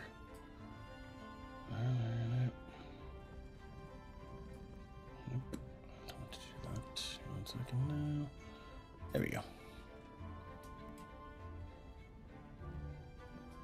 As you begin to emerge from these trees, and I'm going to drag you over and I'll show you the map. And you can see the river beginning is rushing along from north to south as you arrive there, and you can see now these snow-coated trees and this path and this freshly destroyed bridge. And Percy is like, this is not right. This bridge has stood here for thousands of years. Something's wrong. There a smell of explosives or anything like that in the air? And make a perception check. Mizelu and Arixium, this is the way you came. You remember that mountain pass, but there were no harpies there at the time. This bridge was here when you left. 20, 30. 30 perception. No, dirty plus... 20. No, dirty 20. Oh, sorry. Okay. There's no smell of explosives or anything like that. Is there any is there anything we can see that would be an indicator as to what had happened? So like a troll footprint or make a perception check. Attack or something like that. Perception. Okay. Oh, wow. I mean, look, if you're gonna roll on that one, roll it there. Yeah. Apparently, I still got ice in my eyes. Oh, cool. Oh shit! Yeah, as you're all standing there, you hear this like twang, this arrow, these two arrows. One just shoots harmlessly wide, and two arrows just lodge in the upper chest of Percival Saber, and do ouch, 17 points of damage, and he just. Sorry, give me just 1 second. Move to the right layer. As his eyes roll back in his head and he falls into the river with a heavy splash and is taken downstream. Could I react to grab him as he's that Boromir moment when he's standing flayed? Can I grab him? Certainly try it. DC is going to be incredibly hard because you guys were not expecting this. I'm going to need a DC 21 dex save. DC, not a saving throw, just yes, it's a reaction. So yeah, let's go DC 21 dex saving throw. As that's happening as a reaction, can I say that I reached out for Arixium's arm, knowing that he was lunging for him, and can I give him guidance? Yeah, go on. Okay, I like that. We're making a chain, because So dex save, is it? him. Dex save. Linda got her wish, by the way. She didn't like this guy. Yeah, where is Linda? I don't know. Don't summon the beast. No, +4. What would be 17? Splash! You reach out and just the arrows just stuck, like one in the upper chest, gone through the chest bone of the clavicle, and the other one is like square in the side of the neck. You can see blood pumping out. You just hear this whimper from Evelyn Saber. She begins to run downstream on the side here. Can I grab her before she... Papa! Father! Give me a contested strength check. I'm going to give her a d20, flat d20. -2, because she's a child. That's an 8. Yeah, you just scoop her up in one fell swoop. As and it's very much more of a... Just bring her in and turn the back on where the arrows came from, as opposed to trying to prevent her from seeing her dead father just float down the river. This trail of red blood kind of mixing with the water behind him. Okay, cool. Yeah, no worries. And yeah, that happens. And I'm gonna give her a wisdom saving throw, DC 12, and let's just see if she fails it. She's gonna go catatonic. If she makes it, she's gonna go absolutely psychotic here. So let's go D20. DC 12. Oh, 9. She just goes limp in your arms as her father, her dead father now, just peppered with these arrows. And let me give him a little satisfying X there, because I didn't like him either. And he's just gone down the river now, gone.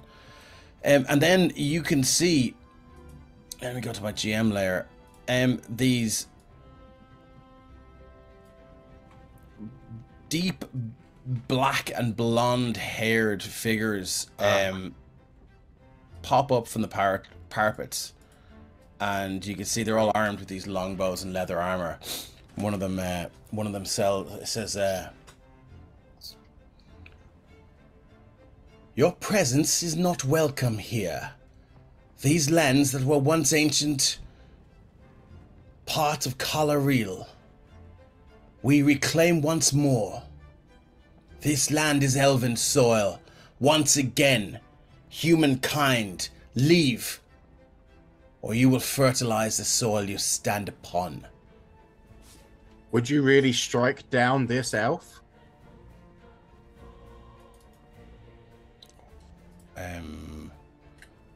I think they're too far away to see whether you're an elf or not. Can you speak Elvish? I do believe I can. Let me just double check. It comes default. I do, yeah. Okay, so you're going to say that in Elvish? I'll say it in English, in common. In common. He says, any humanoid at 100 paces can claim they have Elvish heritage. What are you? If you are truly Elvish, what are you doing so far from Calaril, amongst these humans, amongst the folks that took our lands from us? And I'll reply back in Elvish. Ahmed so curiously as well. Okay, I'll reply back in Elvish and say, these are everyone's lands, including mine and these people. He replies with 3 longbow shots. Oh. I block the first 2, and then I just stand there and take the third one into my chest plate. That's 18 points of piercing damage. Just hits your shield. A third one just goes straight through the maybe a weak point in your mail from the last battle, with a sickening squelch, and just lands in there. You feel just its hot blood begin to run down the inside of your armor, down the side of your waist, and down the leg of your. Oh shit! Here it goes. I shout back in Elvish as Arixia was letting that off, saying, like I said, it's in Elvish, and I'm saying, give my regards to Tiamat. Okay. Oh shit. And they're like a heathen as well as a scum off our shoe. 17 against this one. Its AC is 15. I'm gonna go 2 against this one, is it? Oh yeah. Whoever the fuck let loose arrows at Arixia and killed that fucking. Yeah. Yeah, okay, and that was this guy here. Okay, so that's 2 of these Eldritch blasts just screech across this fast-flowing river. This loud rush of water as they shoot across the river and bang, bang, hit it for 20 points of force damage. And you hear calling from the tower to the south. They have a spellcaster, some sort of warlock. They're in league with the Dark Pact. Ren at this stage was like not really aiming, shook a firebolt and like, Dave 2, dickhead. Okay, so you fire off. Let me just get some better music for this. Yeah. It's a little bit too happy. I assume a 12 won't hit, but unless it's surprise because they're not expecting a second one. But not surprise. That's iron. Music on there. Sure, look, it's been a while. Here it comes. Cry. Oh, I turned it down. Damn. There we go. Cry havoc. Yeah, as your fireball shoots through the sky for with a 13.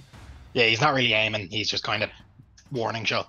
AC is 15. It shoots by just with uncanny quickness and speed. He just dodges aside. And I'm gonna need everyone to roll initiative. Why is this doing that? Oh, yeah, that's why. Nice. I was going to say Ren's going to pull out the head of her Mithrasma, but I don't think I'll recognize the skull.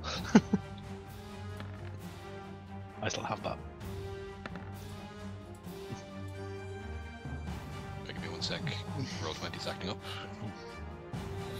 Oh, nice, Ryan. Things to do. Yeah. And that 20 is actually full of mud. Nice. Oh, Okay.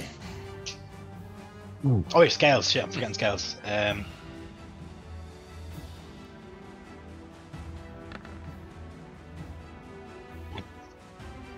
Everyone in? Scales? Yeah, he is. Have all my boys in there. Okay, cool. So Lamud, you're up first. Question: which one of them took the 20 points of damage? Which initiative number? Oh, clever. Let's find out. 18. There's 2 18s. Sorry, this one here. So 18 1. Okay. This one here. Fucking account. Yeah. Love it. Okay, cool. Moving on. So we are starting off with Lamud. What have you got? Okay, I can't imagine Lamud would fuck about with this too much, so let's just do it straight away. Call lightning. Call lightning. Wow. Okay, again, almost as if tempting fate, having just escaped the full-on hailstorm that you endured. Lamud looks to the sky, raises his arms out, and just begins to just summon, almost like James Earl Jones, just calling the girl off the top of the tower in Conan. Come, my child. And he just begins to beckon all these dark clouds rolling overhead as this lightning begins to sizzle again. You can see their long hair just begin to just rise up, almost as if trying to meet this grey cloud in the sky. And he drops the spell, this massive bolt of lightning. Nice. Holy shit! DC 13 dex saving throw. These guys are good at this. He's gonna go for. Where's he gonna go? He's gonna go for the bottom. He's gonna work his way across. Okay, so you're gonna drop it right on top, and it's anyone within 5 feet, is it? Yeah. Yeah, Okay. there So you you go, drop both it in of them. between the two. Yeah. Are you gonna drop it in between the two? Ooh, how far is that? Let's see how well you'd be able to. Yeah, they're all up there. Yeah, they've their heads pointed out. Cool. So let's give them both a dex saving throw. One on the bottom. Here comes a dex saving throw first. +3. Oh shit. Nope. Second one. Oh, lads. So that's 27 points of lightning damage each as this massive jagged bolt of lightning just slams down from the heavens, and you can see chunks of this tower now flying away across the river, landing in the fast flowing river, flunk, flunk, flunk, and just disappearing beneath the rapids. Yeah, and you can see some smoke rising above you. Hear kind of some cries from behind the parapets of those towers. That was anything else Lamud would like to do? I'm gonna say he'll move over and kind of try and duck behind this little bit of wall kind of thing. Because I don't want him to get too hurt. No worries. Moving on. This one here is going to take 2 shots. So where's Lamud? Okay. Has he gone prone, or what's the story? More squatting, like Okay. behind the wall.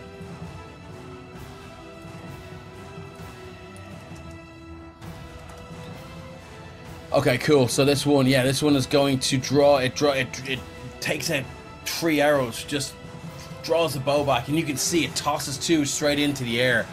Oh, freakers. Catches one, fdunk, catches one, fdunk, and 3 arrows go straight for Arixium. As it knows you can cast spells that can hit it, so it's going to 3 attacks. First one is a 16, 17, and 8.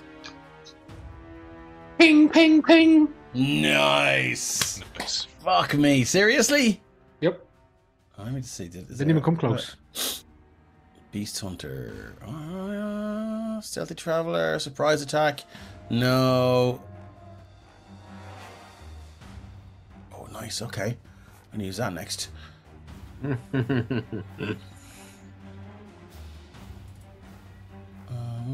10. Oh, it's not. Oh, it is actually worth it.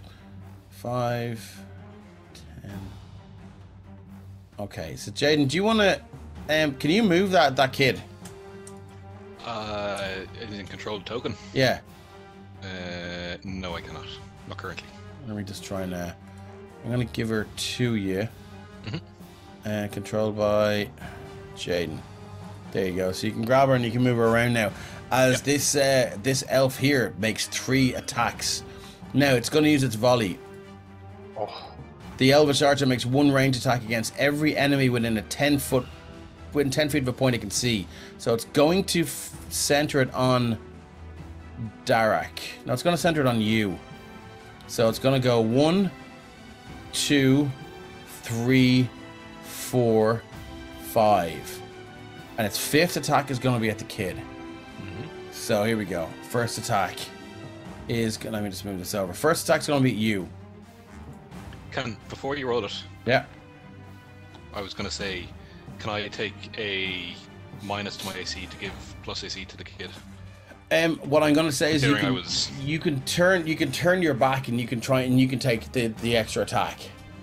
Yeah, Yeah. I would do that. Yeah. Okay, cool. So that's the first attack against you. Second attack is against Darak. 8. Fuck me, lads. Third attack against Lamud. And you cover. So I'm going to say you've plus... It's gonna hit, unless it's like a +5. Even then, It- it hit. Well, if did he go prone? No, like I said, he's squatting, so it's not. Okay, prone. so he's +3 then. So that's going to hit then. Yeah. So that's a longbow, 12 piercing, and then we're gonna get 1 against Ren. Oh. Longbow, 17. Shield. This blast of Arcane energy just shoots up, and the arrow hits this thing, and it sizzles with arcane energy, and the arrow snaps. The last attack is going to come against Jaden again because you've turned your back. 16. Nope. Okay, that's all that one can do. Moving on, Scales. Yeah, Scales is slightly confused and is going to just start running forward. So 40 feet, and then realize that the bridge is out. And anyone else think Scales would try jump the gap, or is that a bad idea? I don't want to do that. Like, Would you need a 10-foot run? 10-foot run up, and then it's 25 feet jump. 5, 10, 15, 20. You could just about. I don't know how jumping makes. Yeah. To jump from there, so 5. Let me get the measure too. So you go 5, 10. I mean, you could definitely make it. Yeah, but I'd have to go 35 feet to here, and then my movement wouldn't allow me then, would it? No. I mean, you could. I suppose you could action dash, and then you could use your movement to do your long jump. So I've already moved 40 feet. And okay. Well, then no, you're not going to make it. You're not going to make it. You can basically get to there. I mean, you can try and throw a javelin, but it's not good. You haven't got the range. It's not gonna. Yeah, no. Scales is then going to position themselves kind of in front of the kid, try to help Jaden keep them on cover. Okay, Ren. Yeah, Ren seeing this and that, kind of realizing that they did try to go for the kid, and Jaden had to block that. He's going to pull out the magic missiles, and he's going to empty 6 of its charges. Which of these guys were talking? It would have been this one here, the top one here. Yeah, he's going to get 6 levels of magic missile dumped into his face. So that is 1, 2, 3 for the first. So that's 2, 3, 6 or 5, 6, 8. 8 plus 5, that's 13. 13 plus 4 is 17. 20, so that's 1, 2, 6, I have 1 more. I think. No, I have 2 more actually. And then that is 20, so 24 or 28 points of force damage as just golden, like, spears of light kind of just fling off the tip of the wand and start ripping into this guy. Oh, wow. Okay, so they shoot across, just weaving different directions, almost as if each missile has a mind of their own. Sailing across, like swirling around each other over this fast rushing river, and then just between the parapets, and boom, boom, boom, boom, almost as if this guy has been punched by people on either side of his face, and you can see these welts begin to form as his eyes sort of cross, and he just grabs onto the parapet. And just to add, as he thinks he's finally finished getting hit, the last one just comes up and uppercuts him. Not knocking him out, but for flavour. Yeah, you can see a tooth just kind of fly out from his mouth. Yeah, he's pissed. Derek, what have you got? Well, Derek is just gonna move 1 forward, and then he's going to cast Bless on nice. Zelu, Okay. Oryxium, and you know what? I'm gonna cast it on 2nd level, so I can cast it on Oryxium, the Zelus, Scales, and Jaden. Okay, good man. Nice. Yeah, Scales. love it. Okay, Yeah. and so you just feel this this cold energy of the Raven Queen just settle over your shoulders, and you guys, whatever about the chat blesses, you have you now have a blessing of the Raven Queen, which is nice. Eric's like the best utility ever. Absolutely. Yeah. That it for you? Wizards of great utility, but not the way I build Ran. Moving on. This one, that it for you? Yeah, that's all. That's all I can do. Okay, this one here is going to take 2 shots at...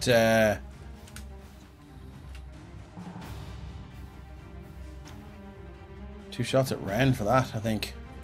Actually, 3 shots at Ren.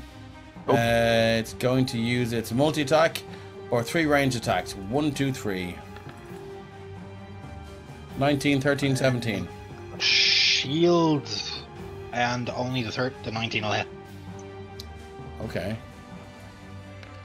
That will be 12 points of piercing damage as it shoots through and just manages to break through your shield. You feel it just begin to buckle and break as this thing just almost, you can see the arrow just stop in slow motion and then shoots through, landing in your shoulder. My token's not updating properly. It's shown in the bar, but it's not shown on. If you refresh roll 20, it should fix it. Yeah. Moving on, that's all that guy can do. Rixium, you're up. Sorry, can I keep kicking my ass? Man, me too. My eyes are just streaming all night. Oh shit! I'm in the dark. Orixium, in the angriest voice he can summon at the minute, will scream in his best Elvish. You do not. You do not make up from the mistakes of the past by repeating them. You shame your bloodline. And he'll fling 2 more Eldritch Blasts at 18-2. At which one? The first, the 18-2, which was... This one here? This one. Okay. Yeah, the one that started it all. 26. The one who started it all was up here. This one is at 29 from 77. This one's at 50 from 77. This one's at 50 from 77. Yeah, but it was 18-2 that at the 2 first Eldritch Blast, wasn't it? The one up here, yeah, and that's a 29 oh, no, from 77. 18-1, yeah, no, sorry, the mark wrong, yeah. Okay, yeah, no worries. So that's 12 points total. So 12 points of damage against which one? Just to give us a ping. 18-1, yeah, this guy up here. Okay, so 12 points of damage. Yeah, as they sail through, absolutely just smashing through what remains of these parapets of these old ancient towers and crashing through. And it's not your Eldritch Blasts that do the damage. It's just the bludgeoning force and power of these massive stones that have been blown backwards into this creature, into this elf's face, and you can see his face is ruined now as the huge stones he was hiding behind became the instruments of his doom. Anything else you'd like to do?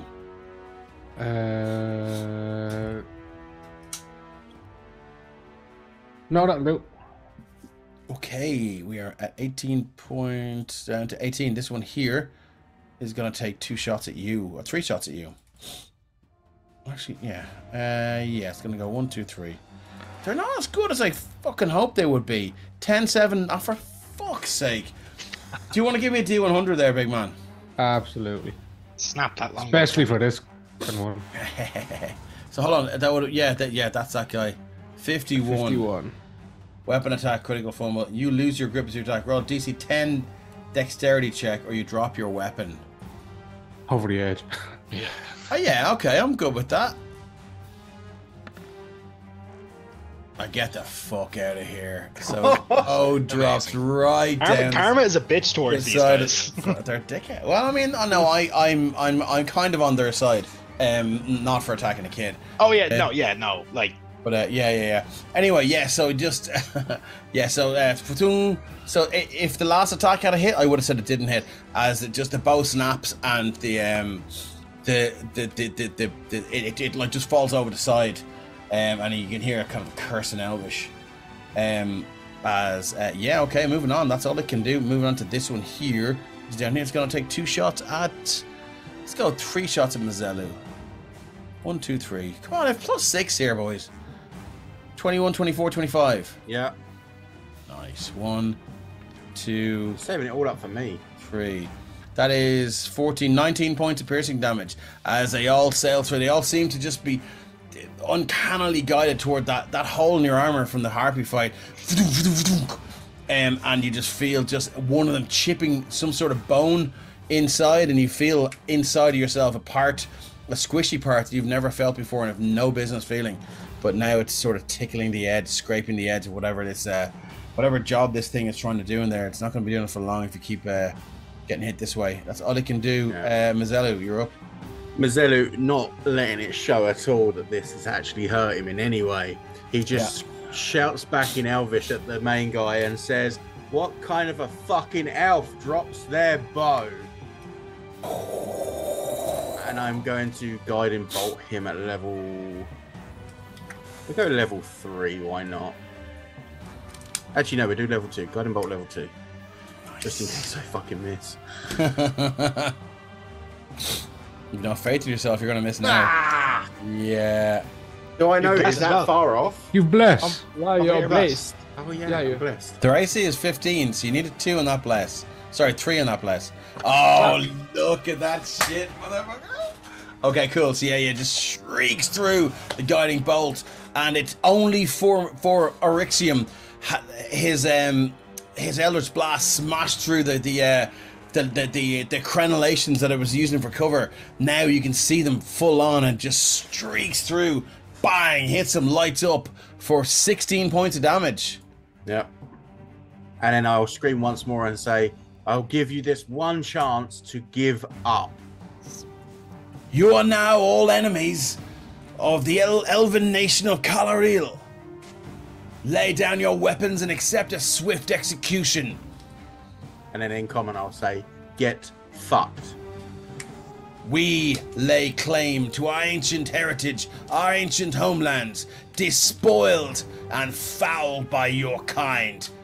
And you can see he kind of puts 2 hands on the thing and leans in. Half-breed. I'm going to take those fucking ears off of you. Can I have one? Hey, yeah. It took a second for that to click. Yeah, you can take a point of inspiration for that one, big boy. Ryan actually says that out loud, by the way. Yeah, you can take a point of inspiration for that. Jaden, you're up. Yeah, Jaden, seeing all of this situation, weighs everything up. Thanks for the sorry, Jaden. Thanks for the follow, Slasher the Fox. Amazing. He's gonna hand the girl to strings to make sure, excuse me, yeah, scales, and make sure she's covered by him, and then he's gonna take one step towards Ren, cross his arms across his his chest, and hold an action. And what's going to trigger that action? Dimension door. When I'm within range of an enemy. Okay, top of the round. Nice. Top of the round. Lamud. Let's get them 2 fuckers again. Dex save, please. Zap. Okay. Zap. Okay, here we go. So dex save from the one on the bottom. Bop. One on the top. Bop. That's a 13 and an 8. 13 takes half damage, 8 takes full damage. What's the full damage? So full was 27, so half is 13. Christ. Okay, full damage, half it's 13. Sorry, did a minus there. Yeah, again, as this localized grey cloud cover just rolls overhead and roils. Again, you feel that cold sensation as the rain begins to fall. Again, once again, you see this tight blonde and brown hair tied into ponytails. Just that hair begin to rise up almost as if they've rubbed too many balloons. And again, the whole and your vision is lit up as this sort of in this kind of monochromatic view of everything. Everything is black and white, and you just hear these cries as these creatures, these poor bastards, are electrocuted. And then you can see the smoke rising up. Which one of them passed? Sorry? The one on the top passed. 37 from 77. This one's at cool. 20 something. Yeah, okay, cool. Lamud, is that it for you? He's just going to move behind that tree to make sure he's got full cover as much as possible. Okay, this one here is going to use its action to double dash, and it's gone off the edge of the map. Scales, you're up. Yeah, so Scales, hearing what Jaden kind of did to like the nod, he's going to pick up the girl if he can, and then just start running to cover, because Scales is kind of aware he can't hit anyone from here. Okay. So do I need to make any checks, or is the girl catatonic enough that you can just pick them up and go? Yeah, so Scales is going to take them over here behind the tree. Okay, cool. Moving on. Ren. Sorry, that was Ren. No, sorry, that was Scales. Ren, you're up. Yeah, so Ren is, as Jaden looks like he's about to do a trust fall, is going to just grab at the air and pull, and it's like just emptiness opens up, like nothingness opens up. Grab Jaden, fall back into it, and reappear behind these 2 fuckers in the tower. A point you can see, I do believe. I can. It's within 500 feet. Can I see behind them or the area they're in? No, these crenellations they're still intact. Actually, they're not. They've been blasted by lightning several times. You can see them, yeah. Yeah. So yeah, boom, and then they're gonna appear like kind of here. Okay, Let's no do it. worries. So Ren and Jaden, okay. Whoop Yep. your, and then I do believe, Jaden, that might trigger It held might, action. it might trigger a held action. Yeah, okay, let's see what you got. Yeah. Normal attacks. I haven't taken off the bag yet, so it'll just be two straight Yep. attack extra hack against top one. 15. Is a hit. I think the right C is 15. Let me just double check. Yeah, it It was is. earlier. Yeah, it's 15, yeah. Cool. 7 points of slashing damage to this one. Okay, alright, yeah. And they look thoroughly surprised. And they knew you had magic, but they didn't know you had this kind of magic. As your glaive just sweeps through. It's because a large gash through the studded leather armor. And then extra attack on that held action. Can you do extra attack and a held That's- action? No, there's only one. There's only one, yeah. On a Yeah, reaction, okay. you can only attack once usually. Yeah, as a reaction. Yeah. Cool. I thought I just chanced my arm, but No, that's yeah, alright. That's alright then. Can you hold action surge? No. Yeah. But we're here, and that's what's important. That was the point. Mhm. So, and we also don't have to worry about getting across the river when we kill these fuckers. So, We're here. Okay, Exactly. cool. That's it for you, Ray. That was Derek. Ren. You're up, my friend. Alright, so I can see this one through that pillar, right? The one at the top. Yeah. So I'm gonna cast Guiding Bolt on 3rd level again. Okay. Always going on the wrong place. What's the range in Guiding Bolt? it's like 120, isn't it? Yeah. Okay. Have you measured that out? It's within. Yeah, just about. I love it. Okay. 21 to hit. 21 against which one? The one at the top. This fella here. Yeah, that one. Oh, okay. 21 hits.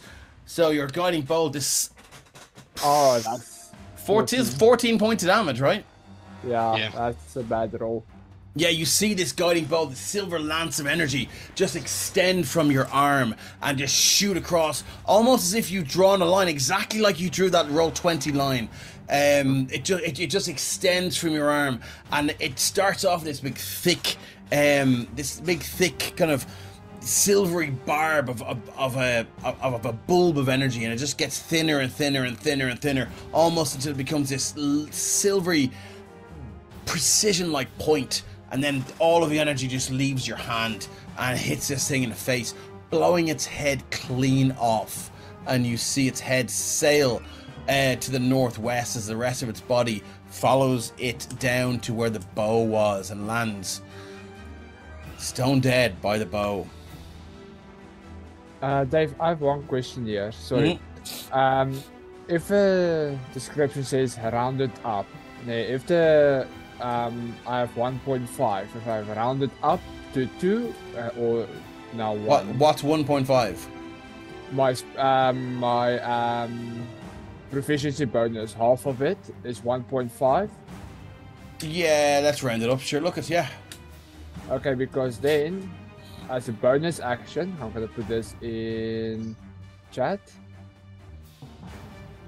Honest divine power, as I pray to the Raven Queen. Yeah, you can expend a second level spell slot then. Yeah, so Nice. I just get my 2nd level back.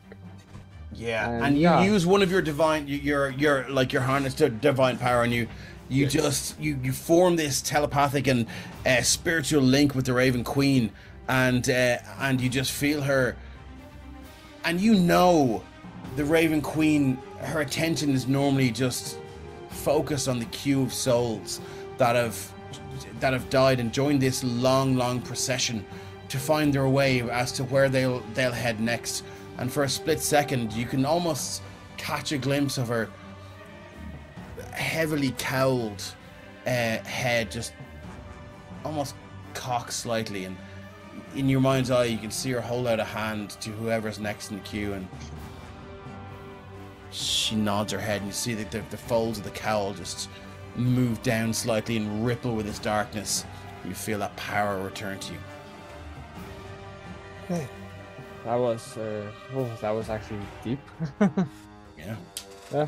So that's all that Derek can do. Okay, moving on to this archer here is going to they oh fuck. They're cool.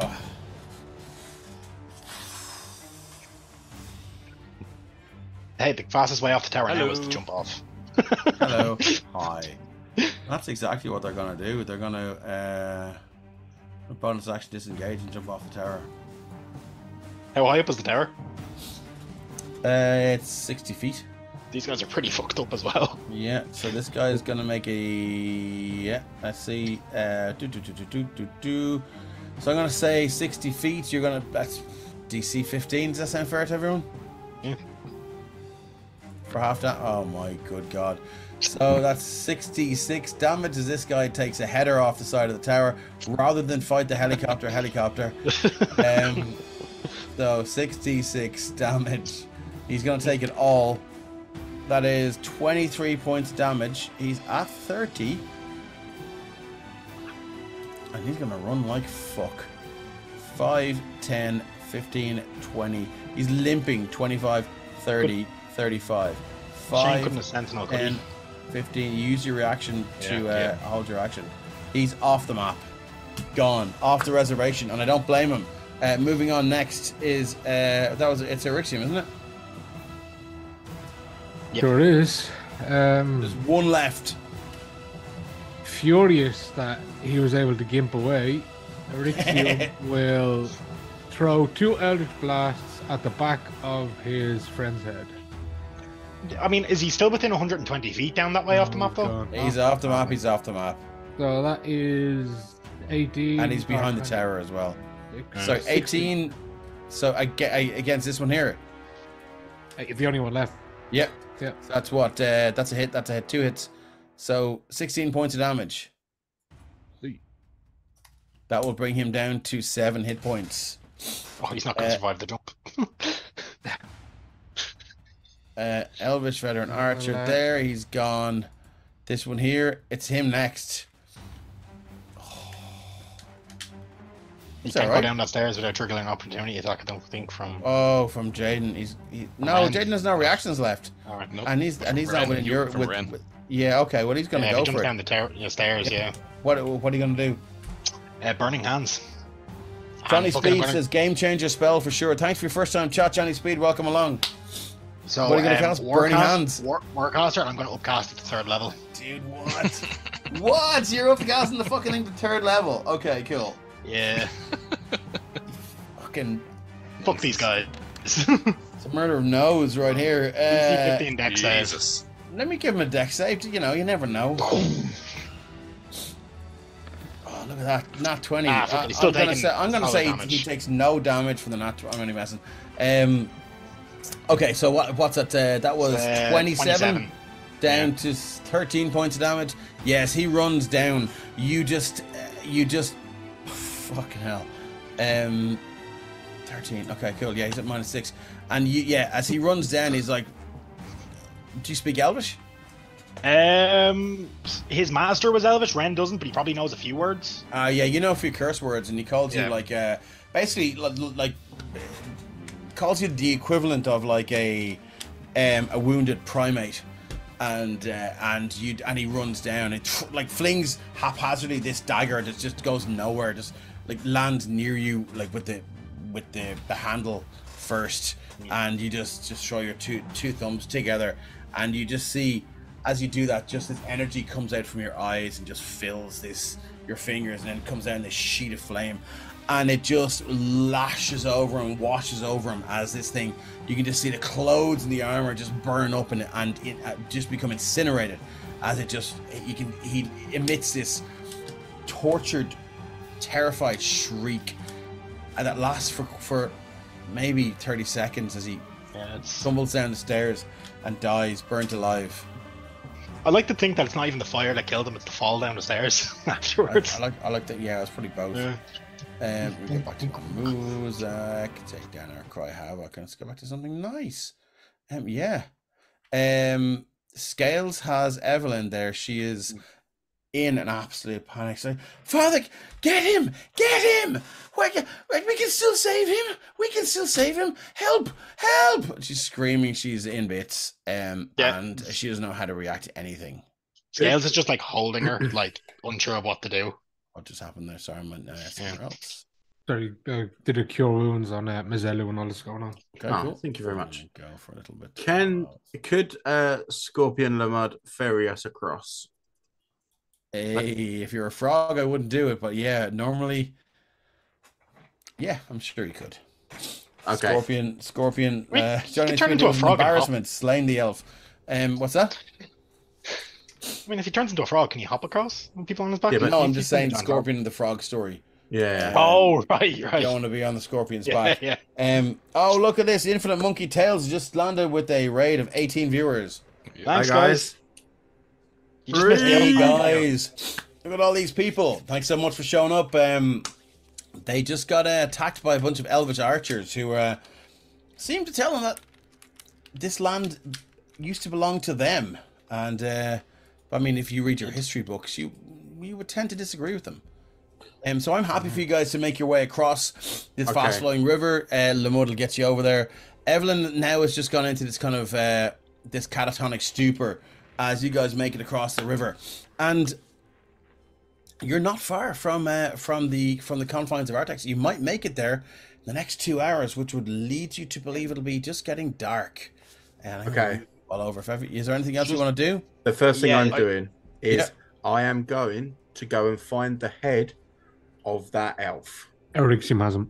Okay, so Erixium has found the head of the elf. Okay, so I'll go over and take it off of him, and I'm going to cast Speak with Dead. You fucking are not, are you? Okay. Okay. If he's doing that, can Ren pull the skull out of the bag of holding from Mithrasma? Lord Mithrasma, yeah. Lord Mithrasma, yeah. He's like, you think they can have out their differences and we can forget about all this shit? And I have no idea what he's talking about. So he's the fucker who subjugated the elves, isn't he? And kicked them out of their lands. Mithrasma? No. He's a descendant of.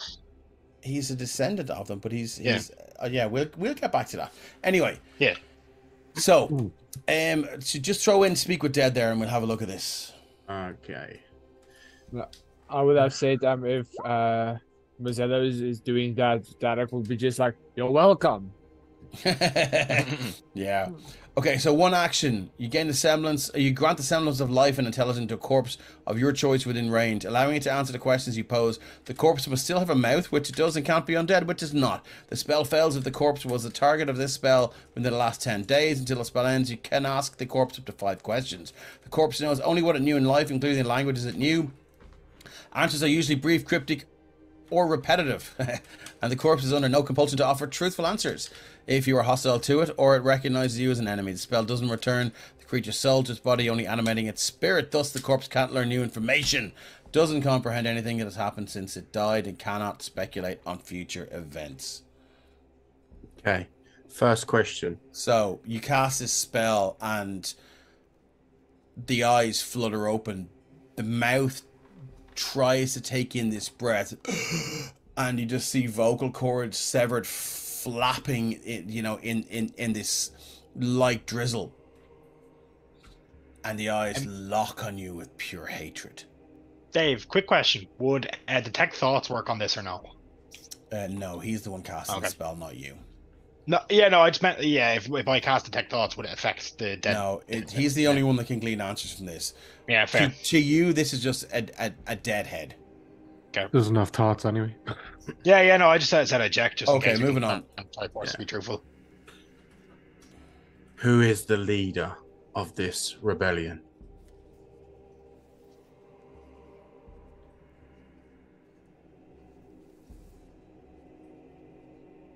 Oh, and the jaw distends, and you hear this breath drawn from nowhere and everywhere at the same time. It's like almost there's no lungs to fuel this air that will come out of this thing's throat, but it's still, nevertheless, you hear this wispy and rasping sound of a voice. New king.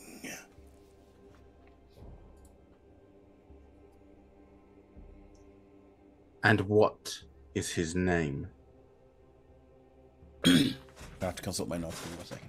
No worries.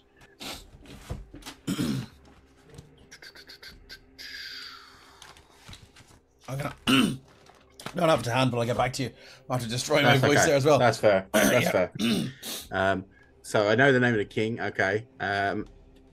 Do I is it someone I'm meant to know? Is it someone I know of, have heard of? Give me a history check with disadvantage because you came from Artex and that those rumors have been floating around. God, I have to So that one. Okay. with advantage, I said. Oh, we're still at 10 then. Yeah, so a 10 is more than enough.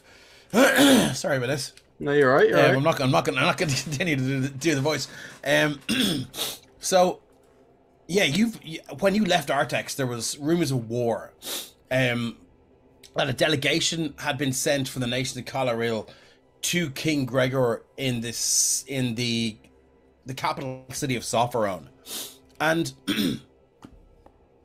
there's only one way through the Vertex Crux Mountains, and that's through the Vertex Pass, which is currently guarded by it's currently owned and guarded by the Kingdom of Sopherone, and all the way up as you go through the Vertex Crux and the Vertex Pass. I might just throw up the handouts here. Where are our handouts? Kingdom of Sopherone. I make it bigger, so you can see Fort Verticrux there, right in the center. Do you guys see that? Right, I'm just right in the center. Myself. Yeah. So that's the Vertex Pass there, right? And if you were to go through that and up, follow that path north to Sprigdrift, which is a halfling town, across the restless river, and up there is the nation of Coloril, which is the elven nation. Now, anyone with a bit of history knows that the elves, they've always said that that they used to own the land and this whole continent and the lands below. And so the news you heard was that a delegation had marched all the way down through the Vertex Crux, past Fort Verticrux, past Darkwell, and over to Sopherone, to discuss the Kingdom of Sopherone maybe handing over, or them reclaiming parts of their lands. And it was a flat computer says no, from King Gregor, and that's the last you heard. There was no sort of word on the streets from the town criers as to the official response from the elven nation of Coloril or anything like that. But this would lead you to believe what happened here. Maybe it's hard to know. It's hard to know if this is an official response or if it's not. But yeah. Okay. I'll let him finish. Actually, I'll ask this afterwards. Yeah, thanks. Third question. How many elves stormed into Artex? How many elves stormed into Artex? As in, yeah, followed his procession. How many came into the town? Oh, no, they went to Sopherone. They didn't go to Artex. Oh, sorry. Okay, So okay. they Well, marched how many all the way elves, down. yeah. So this was an official delegation.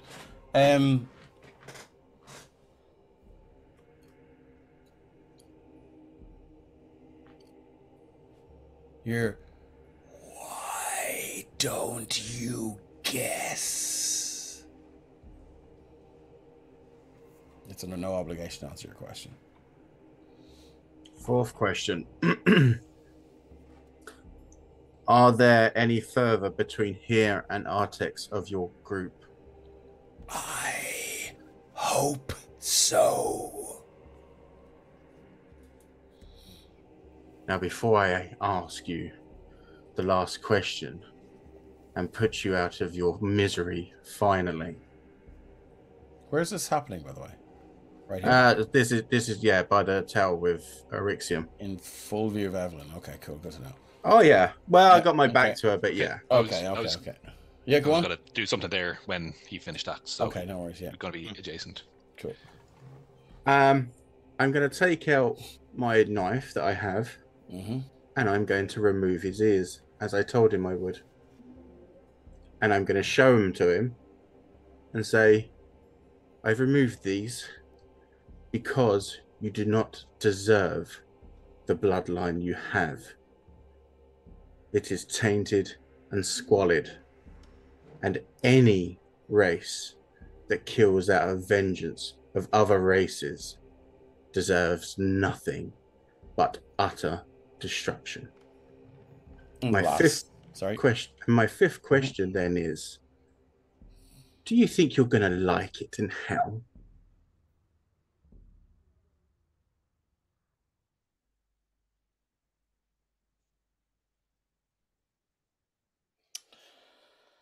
And it considers your answer, and its response is, that eventuality is preferable to having dirt run in my veins like you. And its head its eyes flutter and just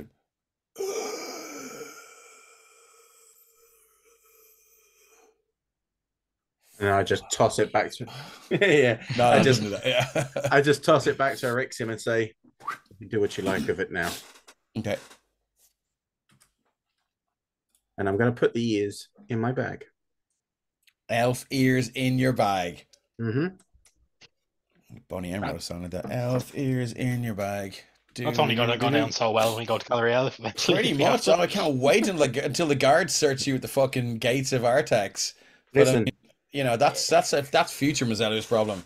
Mazzelu is a absolute vigilant for life. Okay. And anyone that takes life through means of this kind of thing. I get it, and you know that is 100% on brand. So I totally get that. Yep. Let me just go to Shane first, then we go back to we'll go to Jaden, and we'll go to you because this involves Evelyn. Yeah, no worries. So as everybody was getting across, you would have run down the stairs. When she got down off the mud, he would have dropped to a knee beside her, dropped the glaive, and just swept her up in the biggest, closest, broadest hug he can. Now she can be catatonic or she can be crying. That doesn't matter. Going to do that for 6-10 seconds. Pull her back out to arm's length, and just say, "Look at me." Just wait to see will she actually make eye contact. Make a persuasion check. Disadvantage. Yeah. With the disadvantage, it's not a high DC, but I mean it's still 7. Okay. And he's got to wait a second. Well, her head is kind of turned this way. Yeah.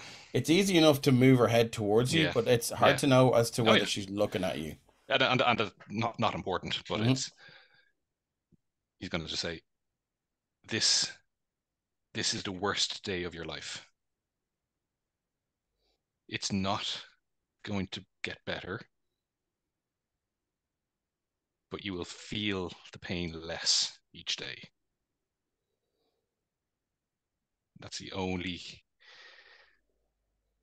comfort we can give you. And then sweep it back up into the hook. And you feel her body just taking a deep, like an impossibly deep breath. And it leaves her body in these jagged, racked, sobbing, convulsive like sounds that are just crying is doing it a disservice. This is grief leaving the body, or even maybe entering the body. It's hard to know. And she is just wailing past your ear now. And this continues for maybe 10 or 15 minutes, and then she just falls asleep or passes out. It's hard to tell. Yeah, Jaden's gonna absolutely just hold her throughout all of that. Okay. Yeah. The music ended at the perfect time as well. Ren. Yeah, what my question was is, right, Ren comes from the west of Sopherone, like quite close to where the elven I know, human borders are. What I was getting at is, like, from that vibe, it's like, have tensions been building recently more so than over the last, like, has it been getting steadily more and more hostile? Not that you know. Not that you've noticed. Okay. Because like Ren obviously would have had to come through a very like, now it would have been probably about 2 years beforehand. Yeah, well, I mean, back then, no. Yeah, but it would have been like, he would have came down through the Four Crooks area because it's the only way out from where he would have been. So, like, 1 second now. Yeah. Not that you know of. So there's been no rumors of an elven uprising in the last few years. It's a recent thing, then, is what I'm getting It's definitely a recent thing, yeah. Okay. And with that, actually, if so can I give you the name? I have it now. Oh yeah. So it's King Tarseth il Khal. So Taoresth apostrophe IL capital QUAL. Tarseth il Khal is the Elven King. Now you would know Mizelu, that Tarseth il Khal would have been a prince 2 years ago. So obviously there's been a death in the family, and he has ascended to a throne. Or usurped it. Okay. Yeah. And the old king of Caloril would have been, maybe would have been more diplomatic in his relations with the humans of Sopherone and the humanoids of Sopherone. It's hard to know what Tarseth's political blood views would have making his been. mark, basically. It could be that, yeah. But there's definitely something going on. Okay. Johnny Speed says at least her dad got swept away, so nobody in the party thinks to raise him as a zombie. Wow. I might have been able to get him to talk to her one last time. Well, it's a perfect fucking sitcom, isn't it? My Zombie Dad. Is that more traumatizing though? Don't you think? I mean, there's only one way to find out. We can go find the body if you want. Let's raise someone's dead dad. Okay, cool. So you guys are moving on then, or what are you doing? You think you can probably make it to the outskirts of Artex if you want? Yeah. So while the party are gathering themselves and starting to walk down the road, Orixium isn't quite done with this elf. He's gonna go to the tree beside the lake, and he's gonna hang him upside down by the ankles in a sign of disrespect. And he's gonna open his armor. This one here? Yeah, this one here. Yeah, facing the road and the towers. And he's gonna rip open his armor, and he's gonna carve in Elvish on his chest, Child Slayer. Just every insult he didn't kill a kid though. Tried. Okay. Attempted. Like there's not enough chest to fit in attempted, so that's fair. He's not gonna put attempted. It's Child Slayer, only innocent slaughterer. Just fucking but like the worst things in Elvish in this lad's, and upside down obviously for disrespect, and then and the broken bow by his feet. Yeah. Nice. Okay. Yeah. And as you do that, your fucking ear holes. Yeah, your blade carves through this this still warm flesh on this cold day, and you can see steam rising, from the body. Solus says no ice cream in Artex until Phono's back. So the blood pouring from this deceased elf is just, it's still there, and there's a trail of it from where you've dragged it from the base of this tower up to the tree, and you've hoisted it up, and its body is still, the heat is still leaving it. The sound of your blade is just this your blade is sharp, but it's still this jagged carving, as the same way hair does if you brush it the wrong way.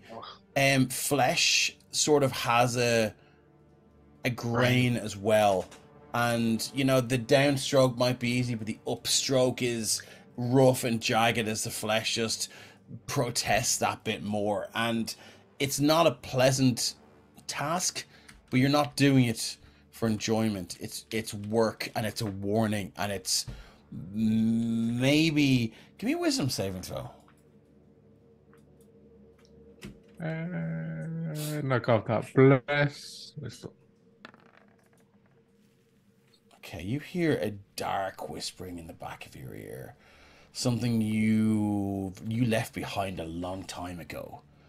And you get that stirring, those butterflies in your stomach as you're doing this. And you know it's for the right reason, but there's just that sense of you've done dry January and you're like, oh, I'm going out with the boys next weekend. Just that little fluffy feeling in your stomach, and you're like, but you push it down because you've left that part of you behind, or have you? And yep, you go. And and so you carve the message in the chest, and just these thin rivulets of blood are running through the letters and then down the bottom points of these letters until it's just these long pinstripes of blood just running down the creature's lower half of his body. When, because I wouldn't have left there until he. Just 1 second, was that? I think Shane. Sorry, Shane wanted to do something before that. Yeah, just when we were all packed up, ready to go, and Rixian was doing that. Obviously, Jaden would still have Evelyn up and just carry her, kind of front carry into him. You just sees. So she's facing that way and asleep, and she's looking over, and he sees Rixian do this, and as he turns around, Jaden just gives him just a nod of agreement, not of, you know, anything else, but just a yes. The enemy of my enemy is my friend. I wouldn't even say that much, just a agreement of what he did. How does Rixian respond to that? Not back. It's an acceptance. Yep. Yeah, that's all it is. It's just this is above our shit. Yeah. Yeah. Okay. This is the greater good. This is not. Yeah. Okay. Sorry, Mazzello. So again, like we would all be there, and I'm still kind of watching it as well as this happens. And as Arixium comes back to the group for us to move on, I'll just kind of, you know, that when someone goes to walk past you, you put your hand on their shoulder, like face to face almost. Yeah. You know, I don't agree with your methods necessarily. I do agree with making a point, though. But I would ask that this evening you make a prayer to Bahamut, just for guidance. Of course. It is difficult to see a father slaughtered in front of his child, brother. I will, of course, pray to our Lord. Oh, yeah. As I said, I agree with what you did. And you're right, it is very hard. I just want to make sure you're safe too. And are you? And I will tell you now, brother, if I find that this is by the king's doing, this elven king, I will die trying to take him out, if I have to. The only king we serve is our Lord in the heavens. And as he says that, Mazzelli will grab his symbol and just give that kind of nod of, he's with us. And then I guess we start heading on. Okay, anyone else want to do anything before they head on? I'm going to rifle through the pockets of the burnt up guard. no point letting good gold go to waste if he has. No, you're right. You're You're right. totally You're right. right. Oh, wow. Okay, this is the one over here, is it? Yeah, the one ran emulated and then shoved down the stairs. Fuck me. Okay, cool, And the cool, knife, cool. and the knife. Oh yeah, he drew a knife as well. Missed. Bren will take that knife, by the way. Give me an investigation check. Let's Did see what any you gold find. fall off the body that Arixium just hung up? Yeah, His pockets out. roll me 2d8 and see what falls out here.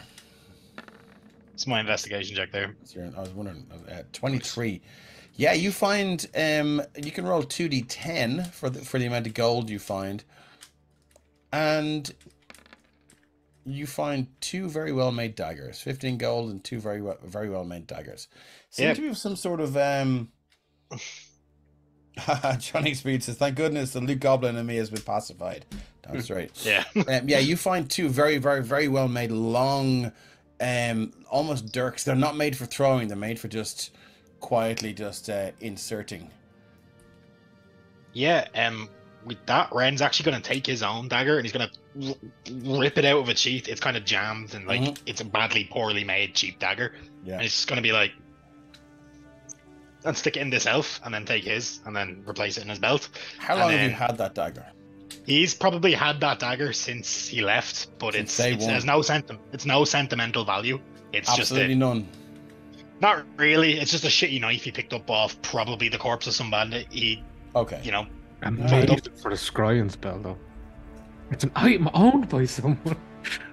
Yeah, I mean, look, somebody wants it. Okay, That's fine. okay. But then he's gonna pick up the body after he's looted it, and like very slowly, or he's gonna try to pick it up, and then he's gonna realize he can't, and then drag it by the ankles out, probably past everyone, and then shove it at the edge, and then just disparate it off into the river. Okay. It lands with a heavy splosh and is just taken down the river by the with a fast flowing current. Ren, Anything what else are you we'd like doing? to defile some bodies? Sorry. What are you doing? You Get know rid of that's the gonna, fucking that's gonna pollute the town down the river. shit. I was getting rid of the evidence, but I suppose, and then he's gonna see what Arixium did, and he's like, okay, yeah, too late for that, I suppose. You've possibly just killed the town further downriver. You know that. It'll be fine. You best hope it is, boy. It'll be fine. What? I take no responsibility for the pathogens an elf make, Harry. Okay. Anything rogue deficient parties? Johnny. Damn right, they used to have one, but he's gone. Yeah. Oh, here we He go. wasn't Here even comes Luke Shitehawk with 10 viewers. Hold on until they land. Fucking, that is one of my most favorite stream names. We can always rely on Shitehawk. Here comes Shitehawk. Thanks so much for joining us, Shitehawk. The best stream name on Twitch. We love you all. And they've just Didn't mean to roll that, sorry. they've made it through. They've made it through the mountain road, and they've just crossed a fast flowing river, and they're headed to Artex. So, I'm gonna move you. I'm gonna grab your tokens, and I'm gonna move you all over here. And then we have Evelyn, which is there. Okay, cool. So the rest of the day, you're traveling along, and somebody roll me a d12 there for the weather. Not me. Not doing it again. I'm not pushing my luck. Somebody has to. I'll do it. You sadistic man. Or yeah, look, the way as you travel through these, you're down from the heights of the mountains now, and the rain is it's sort of worn itself out now. It's just this cool, biting, frigid breeze that just cuts at your wet clothes. And as you approach Artex, it just gets colder and colder, almost as if the city is emanating this chill instead of the mountain air that's flowing down behind you. And I'm going to move you over to the gates of Artex. Just before we get to the gates, Yeah.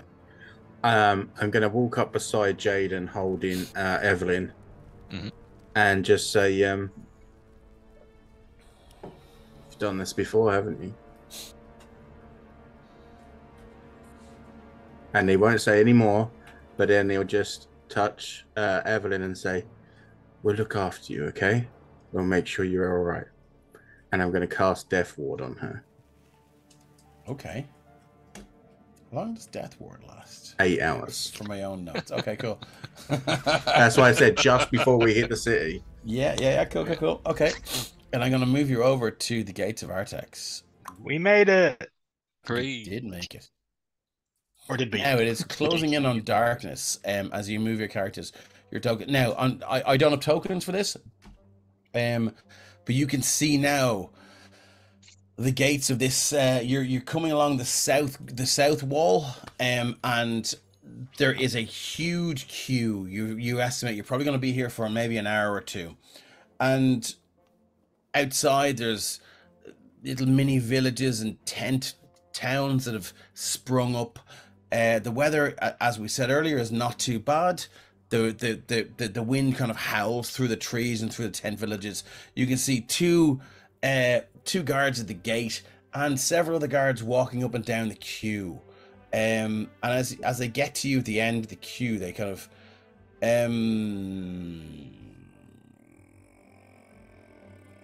Jaden, they approach you holding Evelyn. Mm-hmm. One of them goes, she all right?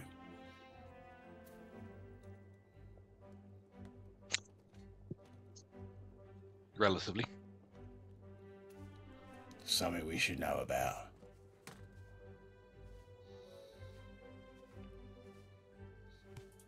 It's not gonna say anything. No. You can insight check you. Okay, he kind of looks you up and down, and he walks back. He walks up to Rick and he goes, I think I know you. And he looks to Mazzone and he goes, welcome back, gentlemen. I hope your trip was a successful one. No need to queue here with the riffraff. You want to make your way inside? Just a point to note, you may want to have a group go down to the bridge between here and what's the pass called? Basically, yeah, I'm gonna tell him where the bridge is and say, you may want to get someone to have a look at that. Some folks decided to demolish it, and there's no pass there now. Fucking hell! When did this happen? We're guessing sometime within the last couple of days. We managed to make our way across because we're pretty clever that way. All right. We send a detachment of guards and engineers out. All right. Listen, before you went in there, we're looking for someone. Oh? And he hands you this.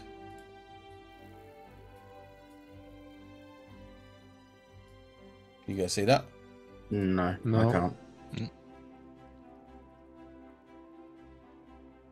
See it now? Click inside, show the players. Hold on 1 second. And players' journals, all players. So if you just click into wanted poster. Oh, yes, that's it there. Oh. Okay. Okay. Yep. And you can see that it says information leading to the capture of the criminal known as the Spectre for crimes of murder, immolation, arson, disfigurement by fire, vigilantism, and theft. Please report any sightings or information to the city guard. Reward 1,000 gold pieces.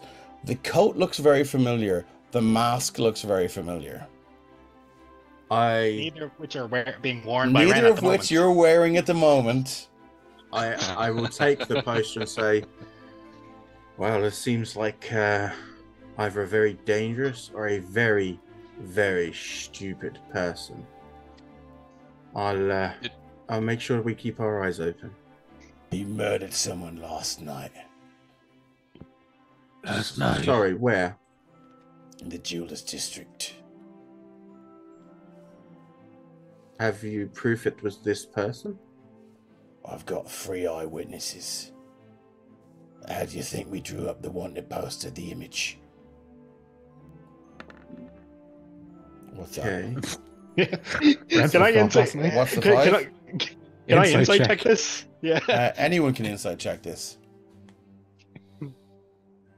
I mean, I feel like can I get advantage on insight checking this? You can get disadvantage on the inside check because you're the husband who have you ever seen that reel where the TV crew are talking to the guy that murdered the guy who's got the curly hair, and they're like, they found the body, hatchet killer, and he's like, I need to sit down. That's fucking you right now. So you're a disadvantage. Everyone else, 24, 22, he is 100% telling the truth. He's no reason to lie. Where can I find you? As a preserver of life, I'd rather catch this person if I can. I would like to help investigate. Right, check in with the town guard. You know where it is. I do. I'll be on watch for this person. The Spectre, they're called. Okay. Has a way with fire. Wraps on the ends. Arms behind his back. Make a sleight of hand check before he looks at you. Hey, Vancouver by Night, thanks for joining us. Can I try and divert his gaze back to me more? Yeah. 18 is enough. But yeah. I mean, yeah. He kind of looks over just as you're kind of going to scratch your back. And, yeah. And he says, all right, head in there. Rest of them are going to have to go through the interview process. How about... We are under order of the Platinum Dragon to escort these back. Make a deception check. Hold on, before you roll, do you want to help? I would be helping if I can. 24! Nice. Arixian just kind of weighs in with just like, are you still armored or have you got the robes on? He was gonna do the armor going through the gate, so he probably still armored at this stage. Nice. Okay. And yeah, so the armor's still on and it turns into the robes, or yeah. And Like going through the gate, like yeah. And he just kind of says, he goes, all right. I'll tell them this one's on you then, all right? Yes. Mazzello and Picnic, is it? Arixium, that's right. Sorry, I just keep it's an odd name to remember. All right. Well, I'll tell you what. Get in there. Thank you very much. And this is for your fastidiousness. And I'll give him a gold piece. Oh, I can't take that, sir, as you know. I appreciate it. Why don't you put it in the poor box? Or I tell you what. You tell me what tavern do you drink at? No. Why don't you split it into 10 silver and distribute it amongst the ice district? They're having an hard time down there. The work's not so good. You truly are a gentleman, and I appreciate that.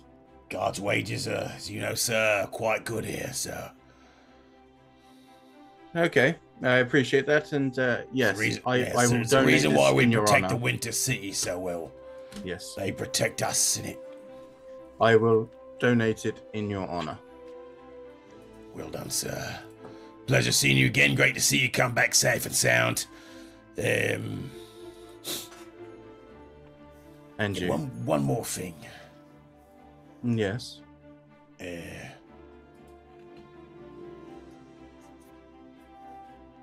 About 3 days ago, your father left. He'd headed for Sopherone, capital city. So you should know. On a mission, he said. Was he accompanied by anyone? Accompanied by a detachment of soldiers. Men of Bahamut. Thank you. You're welcome, sir. What is your name again? Commander Bartholomew. Well, Commander, I trust you will keep us safe as you always do. It's my life's purpose, sir. I'll just give him like a, like the tap on the shoulder kind of thing, and well, we better get in. We could all use a bath, I think. Good evening, sir. I think that's where we're going to leave it for tonight. Thanks everyone for joining us. We love having you with us for the Sopherone Saga, and we will be back in 2 weeks' time. Please, please, please, please tune in to Penny Dragon Games on Sunday, where we will be playing the Violet Madness. Orixium over there, up the top in the middle, will be playing. Who do you be playing? Tell them. I'll be playing the Vengeance Paladin, Sir Tyrion Shadowbane. Excellent. And our very own Mizella, who's up second from, actually next door to Mizella, or sorry, to Orixium. Who will you be playing? So on Sunday, I'm going to be playing Demon Phileas Venust. Hello, my darlings. Hello. And I look forward to getting back to it with Dave as well, who's going to be playing. Who are you? Yes, my friend, I will be playing a grave cleric called Shadar Vicaris, who is an expert at being emo. And digging Favorite graves. song is When I Was a Young Boy, My Father Took Me Into the City. This man's famous song from My Alchemical Romance. I love it. So we will see you guys on Sunday for the Violet Madness. We can raid Pigeon Ahoy, so please stay tuned and help us out with a raid, as all you guys did for us. And let's raid Pigeon Ahoy. We love you all. Thanks for sticking with us, and we'll see you in 2 weeks' time. I'm innocent, I swear.